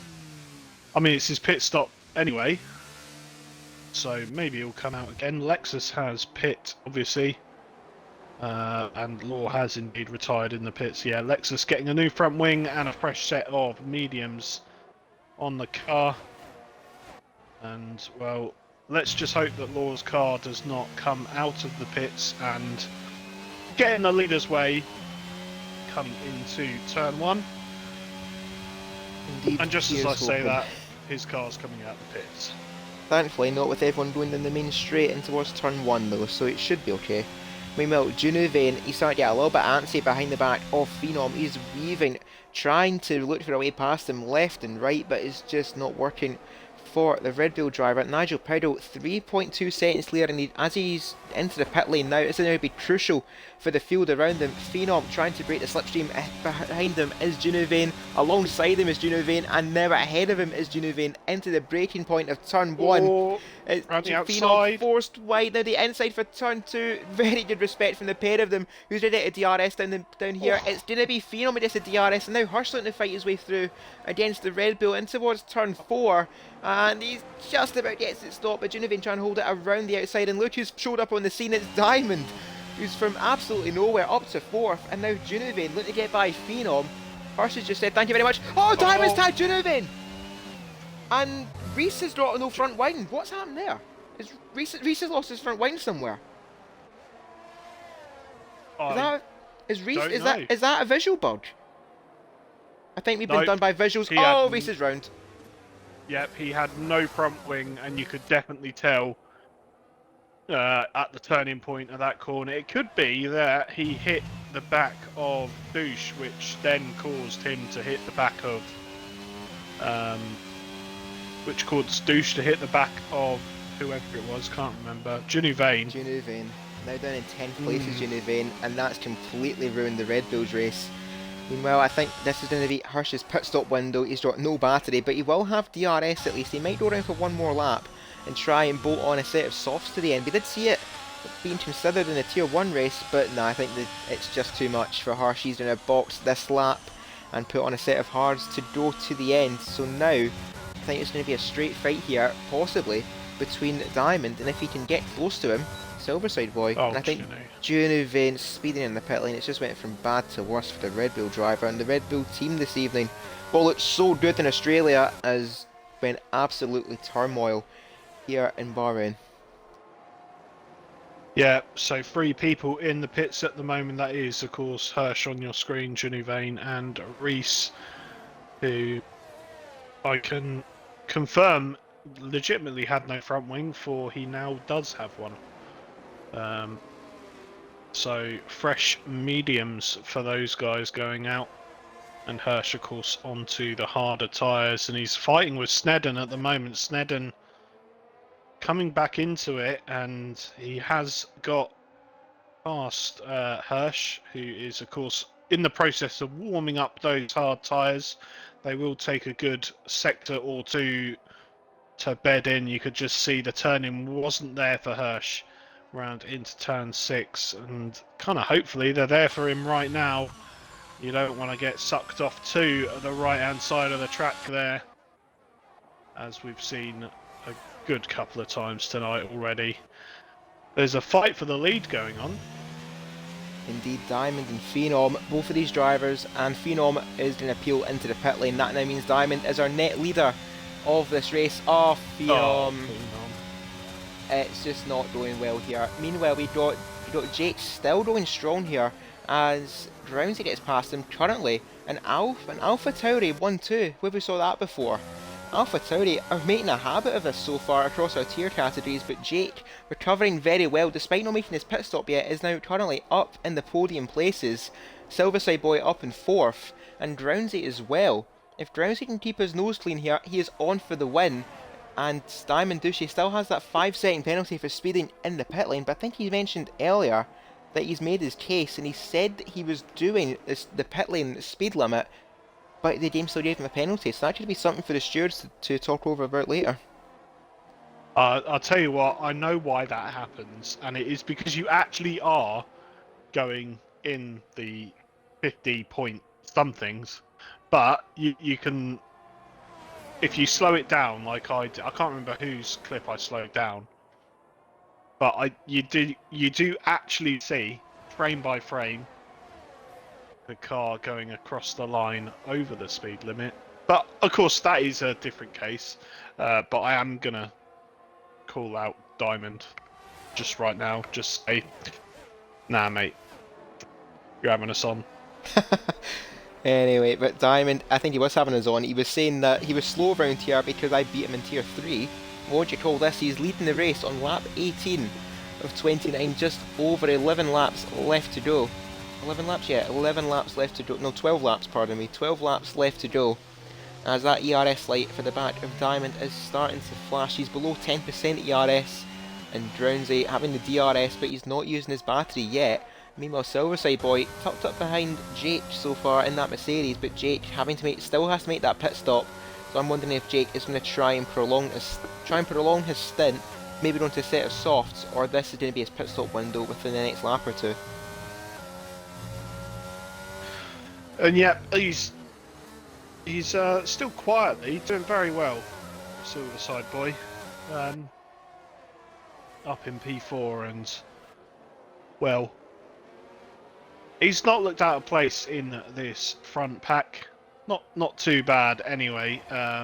So Piggle is the guy you would say would be slightly disappointed by his position at the moment. He is down in P7 and 14.5 seconds off the monkey in front of him. Indeed, I should mention that as well. Monkey Boy Kurt driving a very quiet race and driving a very strong race, up in 6th place and is hanging on in this lead group so far, along with midfield Maestro. So all those who qualify towards the bottom half of the field, making a lot of places so far in this race. As we're going to look and see what is Jake going to do. He's staying out for another lap. He's got to be gambling on another safety car, surely. But he's going to have the DRS in towards turn 1. He's just going to defend against Silverside Boy. But that battery is looking very healthy there for that Mercedes. Compared to the field around them, Jake, I'd say, has probably got the healthiest of the ERS usage so far. Yep, and that could prove to be very useful as we come towards the latter stages of the race. We're entering the last third. The top 6 covered by no more than a couple of seconds. I'll bring up the leader gap. Yeah, so the top 6 all within 3 seconds of each other. So well, tell us it's not exciting. I dare you. I double dare you. You can tell how Because you're excited we lying. are. I'm very excited.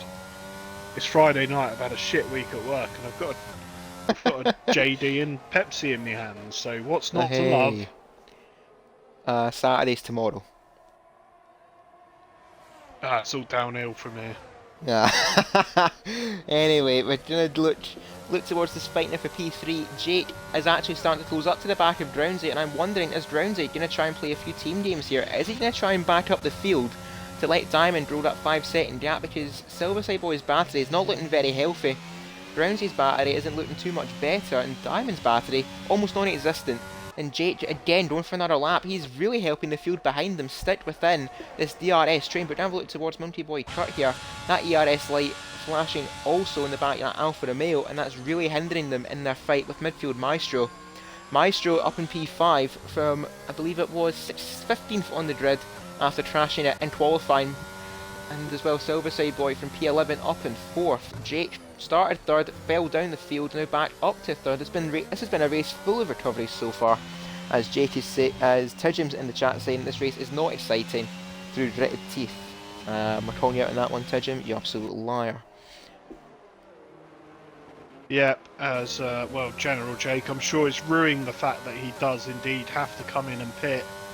Praying for a safety car, I reckon, around now. There's not going to be an awful lot of time for him to make some moves back up the field if he pits within the next couple of laps. But that should be the optimal time for him to get on the softs. And, well, it's for everyone else, it's fantastic. Groundsy is sitting quite nicely behind his teammate. He's probably allowing him to save a little bit of ERS. And meanwhile, he knows that General Jake right behind him isn't a threat. Silverside Boy behind him, well, he's got a car between them both, as General Jake does indeed come into the pits. And, well, that's going to bring him out in and around Nigel Piggle and Ashdown. So that'll be interesting to see where he comes out, and that means that Silverside Boy is now unleashed into P3. The gap at the moment, 1.3 seconds to Groundsy. He needs to reel him in just a little bit in order to get higher up the field. Otherwise, you could very well see Diamonds pulling away and possibly even picking up that P2. As well, further back, Monkey Boy Kurt sending it in towards turn 7. He's going to take his chance here against midfield Maestro, but this fight-in as well has now meant that Monkey Boy Kurt and midfield Maestro fell out of DRS. We've got a yellow flag in sector 1. That's a Haas that's went round. It's Phenom. Phenom making a rare mistake, dropping it at turn 4 and has now dropped out of the points. And Jake as well leaving the pits on that new set of medium tyres, now in P11, right behind Junuvane and Jaftmaster. So Jake could be on for some points here on their tier race debut. Yeah, absolutely. Good stuff for General Jake. Fresh mediums to the end. Interestingly, maybe he didn't have a set of top. Don't know. Sure, he won't mind too much. So he's got Junuvane for company in front. He will take that position as things stand due to penalties. But up the road from him, 3 seconds, is a Jaftmaster Flash. As midfield Maestro. He's getting rid of that 5-second penalty. He's going to a set of soft compound tyres, and to be fair, I would say he's got a good split in the field. This is going to drop him out behind his teammate, so Jake is going to go up into 10th. Where's midfield Maestro going to emerge? He's going to be out, I can't tell because I'm still getting a view of his grid box. I think he's going to be, indeed he is, out in P11, but he'll be like an absolute rocket ship to the end of this race.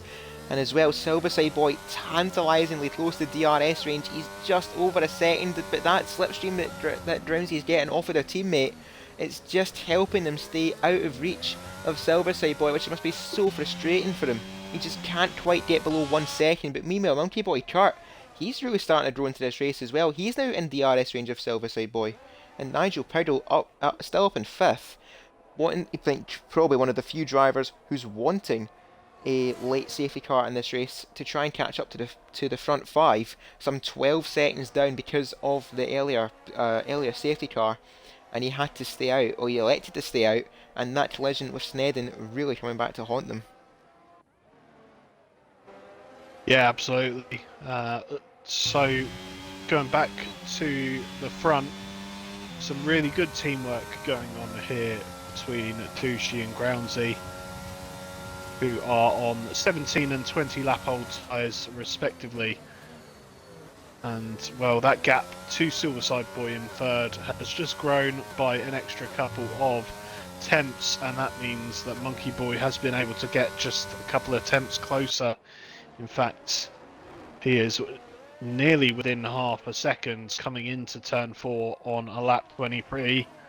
As we look further back, Junu Vane making a move on Jaff into turn 1. It was a straightforward DRS move, not too much to say about that. Meanwhile, Jaffmaster could be compounded here. Junivane getting past him, and now Jake Luna get past him in towards turn 4. Jake to the inside of the Alfa Romeo, and indeed he does get past. So Jake making places up in this race. He did start in 3rd, was in 3rd before his pit stop, is now up into P9, and could actually be on for P8 here, because Junivane also carrying a time penalty. But we're going to look up at this fight now for what is currently P3. Silverside Boy and Monkey Boy Kurt, both of these drivers having absolutely no ERS light. Well, tell light having no ERS light, they're having no battery, and the ERS light is flashing, but I don't think there's much they can do here. Because if Monkey Boy Kurt could charge up their battery, and so could Silverside Boy, they would easily get within DRS range of Drownsy, who's actually on older tyres. So that could play a factor at the end of this race as well. Drownsy, on 3-lap older tyres, could they fall away in the closing stages? Yeah, as we see Silverside Boy try and break the slipstream down the start-finish straight. It's nothing doing, as Monkey Boy does get the car in behind and slowed down, and he's within half a second quite solidly now.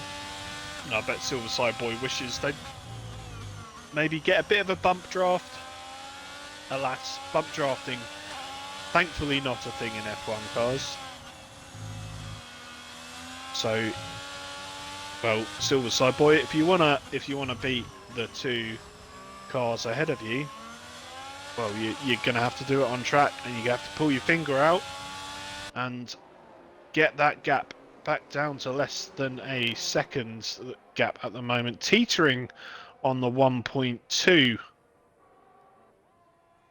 And Monkey Boy unable to make an impression at the moment. We're going to look at this fight here for P8.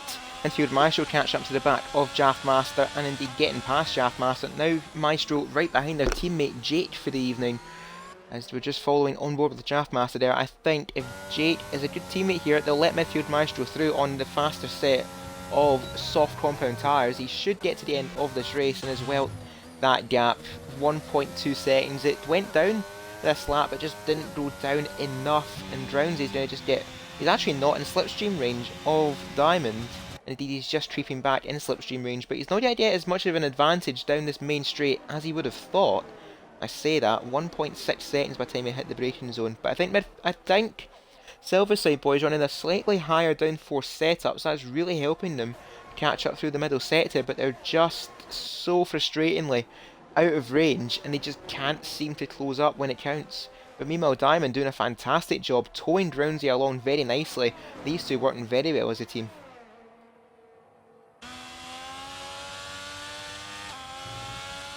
Yep, and we've got 5 laps left to go, and it is definitely teetering on a cliff edge.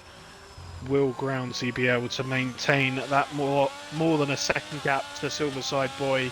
Because surely that means if Silverside Boy gets pulled in, as does Monkey Boy Kurt, we could be in for a 4-way fight for the lead, as Phenom comes across the line, sets the fastest lap of the race, a 1:30.496.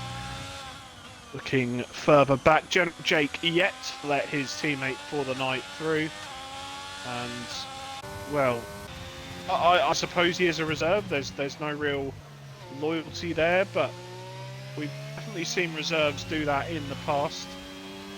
Jake, however, is focused on the car in front, and that car in front is the Red Bull of Genevieve. He will finish ahead of him on penalties, of course, assuming that the 5 seconds, I think it was 5 seconds, stands. But yeah, it's going to be, it's looking like a points debut for General Jake, as there was a little bit of argy-bargy, robust defending from Genevieve into turn 1, and General Jake has managed to get through. Hirsch has left the session. Let me just get him back in. And again, Jake making up some good places in this race, up to 8th, and now midfield Maestro's turn to get past Genevieve, carrying a 5-second, carrying a 5-second penalty from speeding in the pit lane.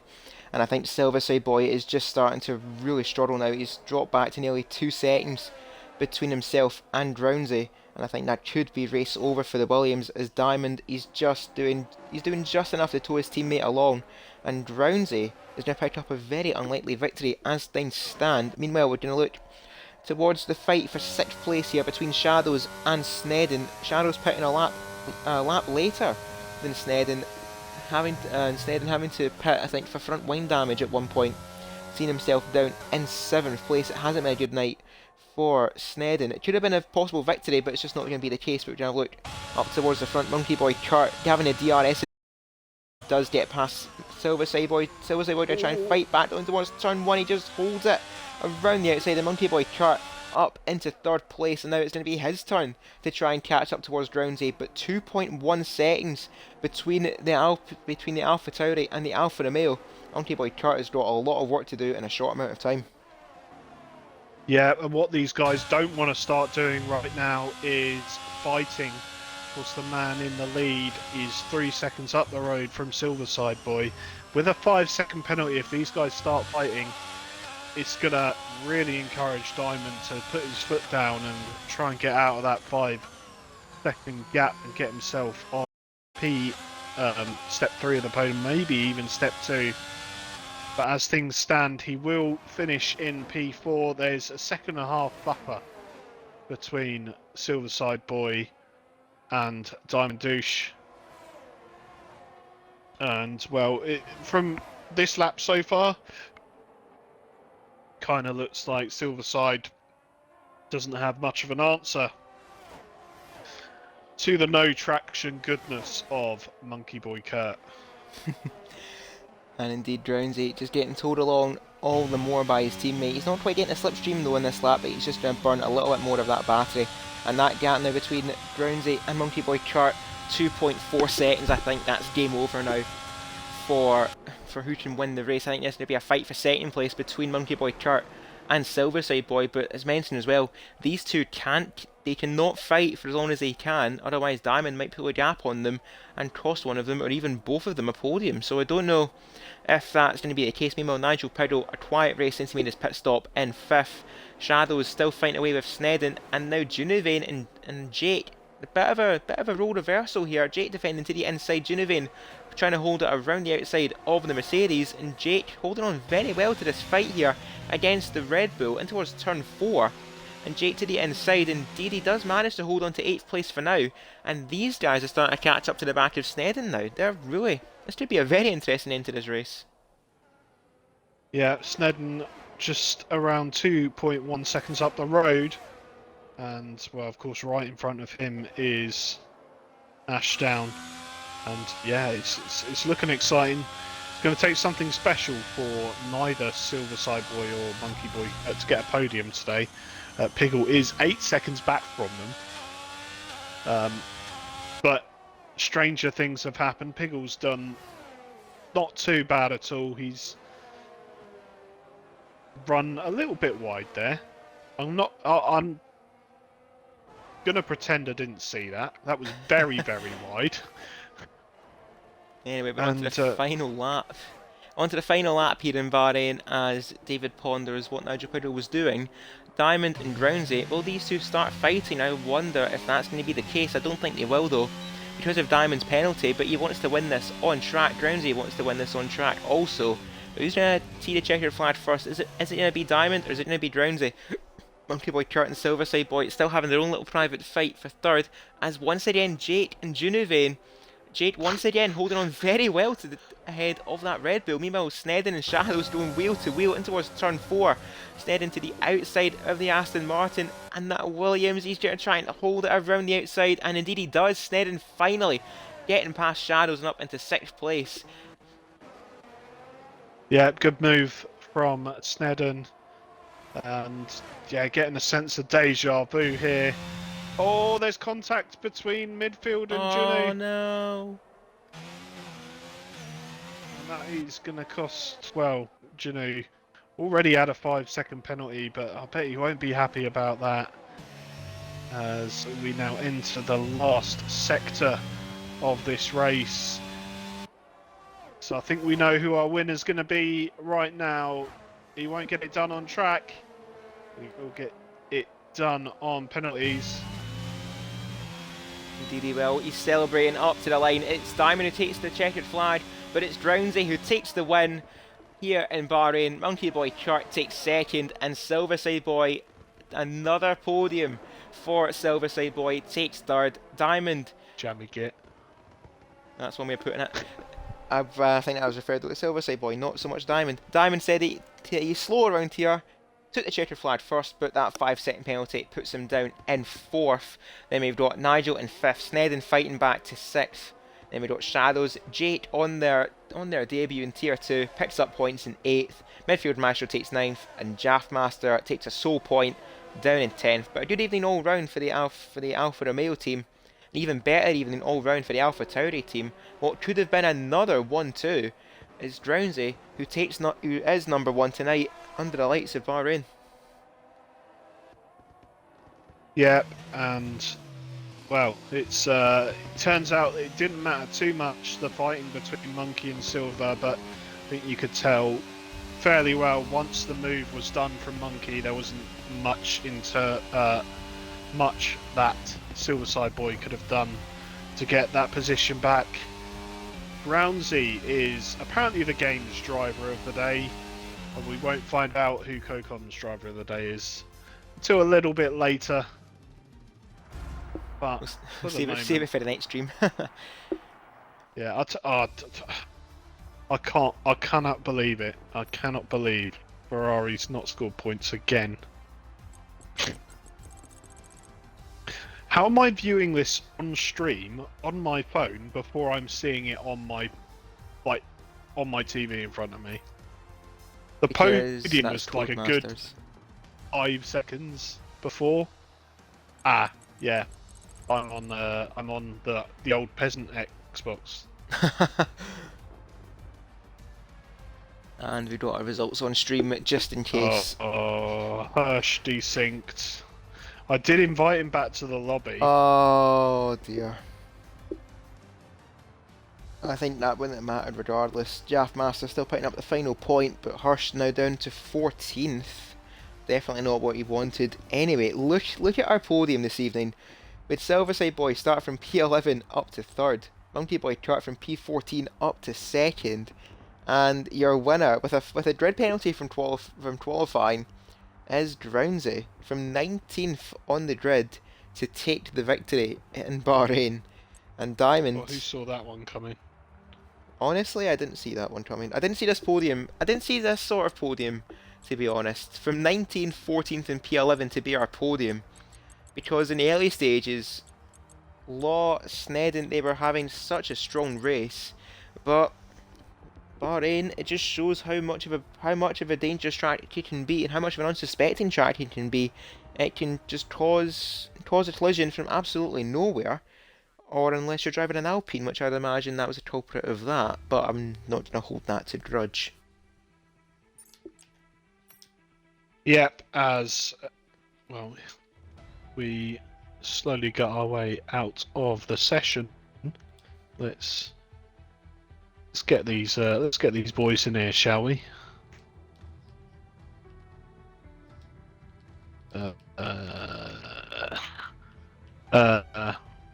Doesn't help when people appear offline.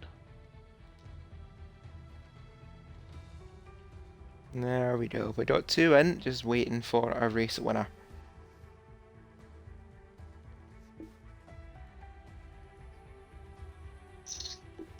Interested to see who invited the monkey boy, because yeah, I didn't. Wasn't me. Wasn't me. Uh-oh. I've got F1 live cutscenes. Let's get out of that, shall we? Long story, Gary. I'll tell you when you're older. Okay. Okay. This is gonna be fun. Oh, This word's for monkey. Oh, Monkey's probably sorting out his microphone. Oh, mate, if he doesn't talk, he's good. His mic's fucked. I'm gonna be even more fuming at him. All right, Gary. Oh no. Hey. There it is, right.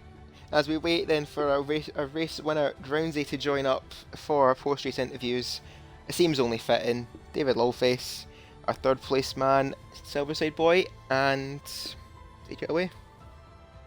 I'll have to. Anyway. Well, I could if you want to. No, we're good. We're all good. So, well, Silverside Boy,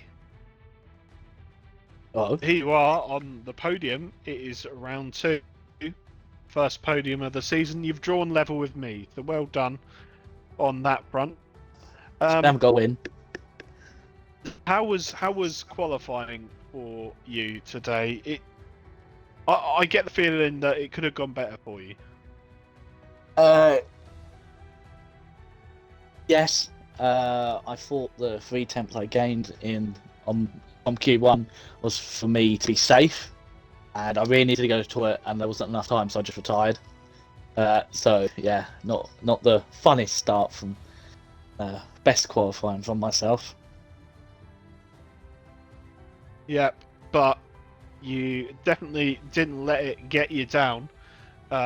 With, well, what I'm sure come the end of the season will be the candidate for the host start of the season, a mad one up into turn 1.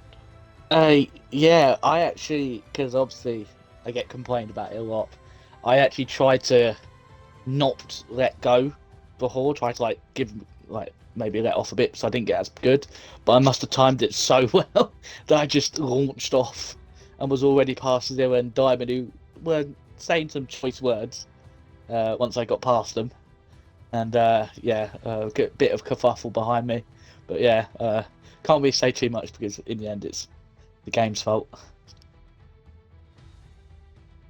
Yeah, and well, yeah, I mean, I can't really say much, but we move on. Next question, next and final question, in fact, is well, the race.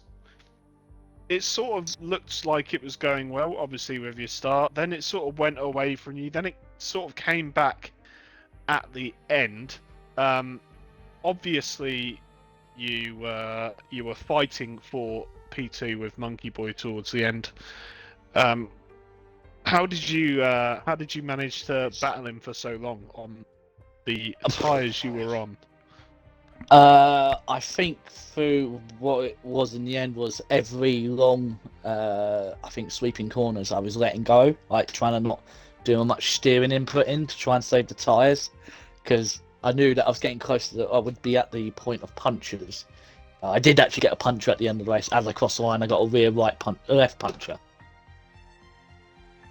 But yeah, I said to the guys in my party, I said, if Monkey's going to get past, I'm not going to bother fighting it too much. I'm just going to try and focus on staying with Diamonds 5 seconds. Who, by the way, was trying to let him wanted me to slow up so he could get a podium, so he could get a 1-3 for the Alpha Towers, but I said no. Absolutely shameless that. Shocking. Fuck you, Diamond. You're not getting it. I will not Wow. have this diamond sander. Whoa! Wow. He's gonna get a penalty anyway for the Ginny Whoa. Vane thing. So Whoa. Yeah, David, I think we should It's- remove Diamond's do not- penalty. Do not talk about diamond like that. Yeah. And on that note, we kick Gary from the party, and we go on to the P2 man with Cruiser. bye.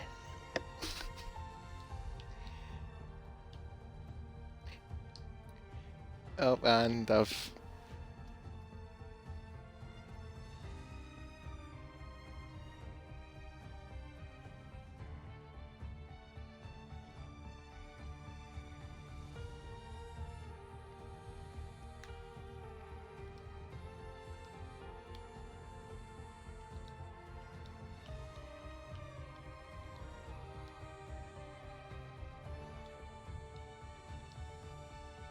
Is he back in the party?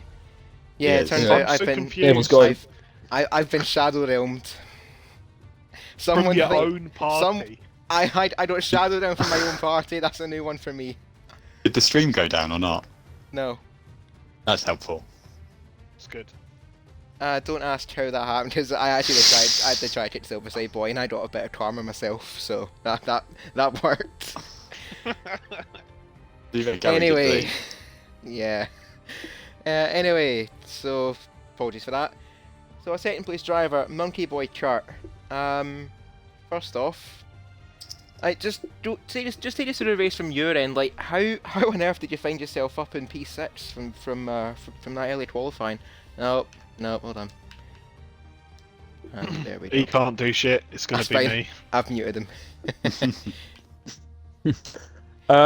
Well, I mean, yeah, the quali I could have improved on a little bit. I invalidated first lap of my last run, so I didn't get through to Q3. I think I would have been on the edge anyway, about 9th, 10th, if I did get the lap in. But yeah, starting from P14 on the hards, tried to get the best start possible and actually got a really good one. But I think Hines went out very early on and he kind of lost the back end and steered into me. That put me right down the back, went onto the mediums. And then obviously the safety car came out and it was just a decision of whether to stay out and then go for the hards or come in for the hards now. Will they last? Me and the Alfa Romeo boys in a party, and they were kind of like giving me some tips of maybe what to do, and eventually we decided to just long it out to the end. And I actually felt like the hard tire was really, really good actually. Even in the latter stages, like 18, 19 laps old, it still was like really consistent. And I was only really losing about 5-6 tenths a lap to Piggle, who was the lead car behind on fresher tyres. So yeah, it was good time management for myself. They just held on at the end, 82% on the front left. But you don't want yeah, to know what line we're on. from where I was after. I'm just guessing. But, See, it Ramsey's tires were like 95. I don't know how 60. grounds he. 60. What? What? How? Mate, you That's- got cheats on or something. Yeah. You can get on I- to me afterwards. I'll tell you how. Uh, Maximum tyre pressures. in But yeah, no. From where I started where I was on the end of P lap 1, yeah, great result for me. I think that's pretty much covered it. But I think moving on to next week, it is Abu Dhabi. Is it a track that you is it a track that you enjoy, or is it just to be one that you hope to finish? I used to hate the old layout. Used to find it awful, but the new layout is they've got rid of obviously most of the bits that I didn't like. So it's not a favourite, but I do like it a bit more now. So we'll just see how it goes. I'm not expecting probably loads from it, but you never know. Could get hopefully another podium. That'd be great. And that does it for our P2 man Monkey Boy chart. And I've actually forgotten. I've forgotten to get his car up on stream. More than me. There you go. And there you go. There's the Alfa Romeo that took him to P2. We'll now jump over to the Alpha Tauri and hand over to David Lawface to take us through an interview with our first place driver, the tyre management fraud, Groundsy. Yeah, thank you, Cruiser. And now on the top step of the podium, we've got FPRL's #1 goalkeeper, Groundsy. Yes. So, Groundsy, Yes. good race for you, was it? It was alright. I was pretty bored after lap 2. Yeah. That Moaning, happens. but I mean, Last could have by been like- worse. it could have been worse. Yeah, but you did manage to come back throughout the race. You looked pretty handy out there, to say the very least. Yeah. Well, first of all, Diamond's a legend, and he was frauded because he went in the pit lane at 50 miles an hour and got a penalty. And any slander that Silverside boy says he went about 5 days before us at the start, so fraud. Yeah, fair enough. You can definitely help that. So, I mean, my third question was going to be your teammate, but how much of that stint towards the end was Diamond just holding back to keep you in the DRS? How much of it was you pushing to overtake, even maybe? We both weren't pushing 100%, but we were exactly the same pace. I couldn't get past, he couldn't get on my DRS. It was just, we were lapping the same lap every lap. So, yeah, once we got out of Gary's DRS, then we were trying to build a 5-second gap, but it wasn't to be. No, but in the end, it definitely ended up well for one of you. So yeah, fantastic bit of teamwork from yourself and Diamond. You are, of course, tonight's provisional winner. And Provisional. Yeah, provisional. Well, just in case the fraud has a 5-second penalty removed. I doubt it. let's be honest. I mean, please don't penalise him, but he did take out Ginny Vane. Oh yeah, there is that too. Yeah, swings yeah. and roundabouts. So we'll take the 5 seconds off and we'll put Give him another one. five Take it off and put it back on. There you go. Bosh. Sorted. Have you turned it off and back on again? Yeah. Well, not only is he Pick up the the dish. goalkeeper, he's not just the goalkeeper of FPRL. He's now our very own tech support, turning it off and on again since 2023. And well, that's it for my questions. I saved my tyres better than I did my shots.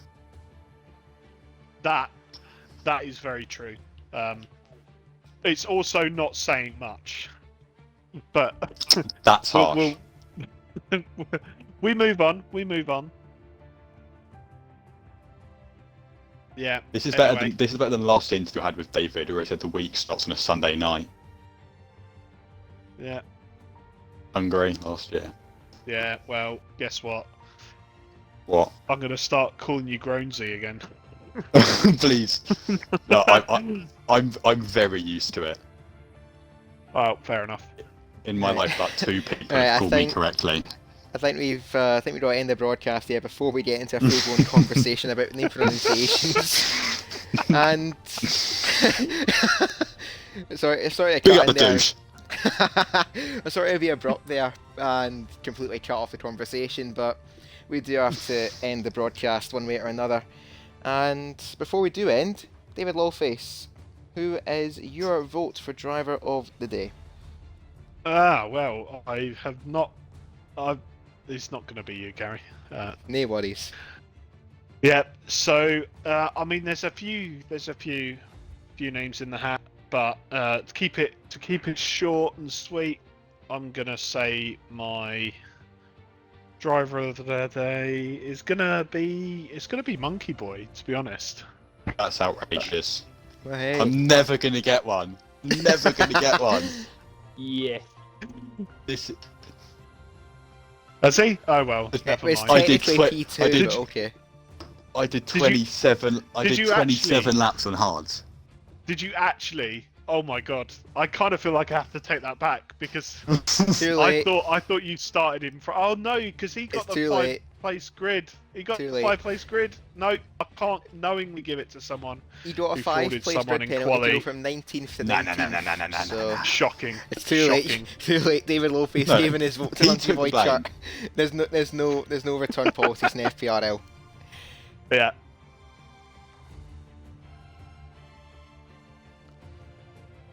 Yeah. Exactly. He's not though, is he? He's David's vote Monty Boy chart. There's no taking that back. Much as he tries. No, Well, I fair don't know enough. what I have to do to win one of those. Right, it's gonna be a league short. man- management it's stick easier up to- for each other, mate. You have to it's win it on easier to track, win. mate. It's going to be easier to win the championship than get. I haven't had one ever. Right, we've really got It's to end the stream off here. outrageous.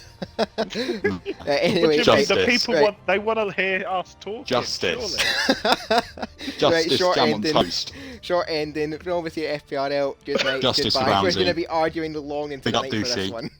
Big up Douchey. Thank you, ladies and gents. Good night. Goodbye.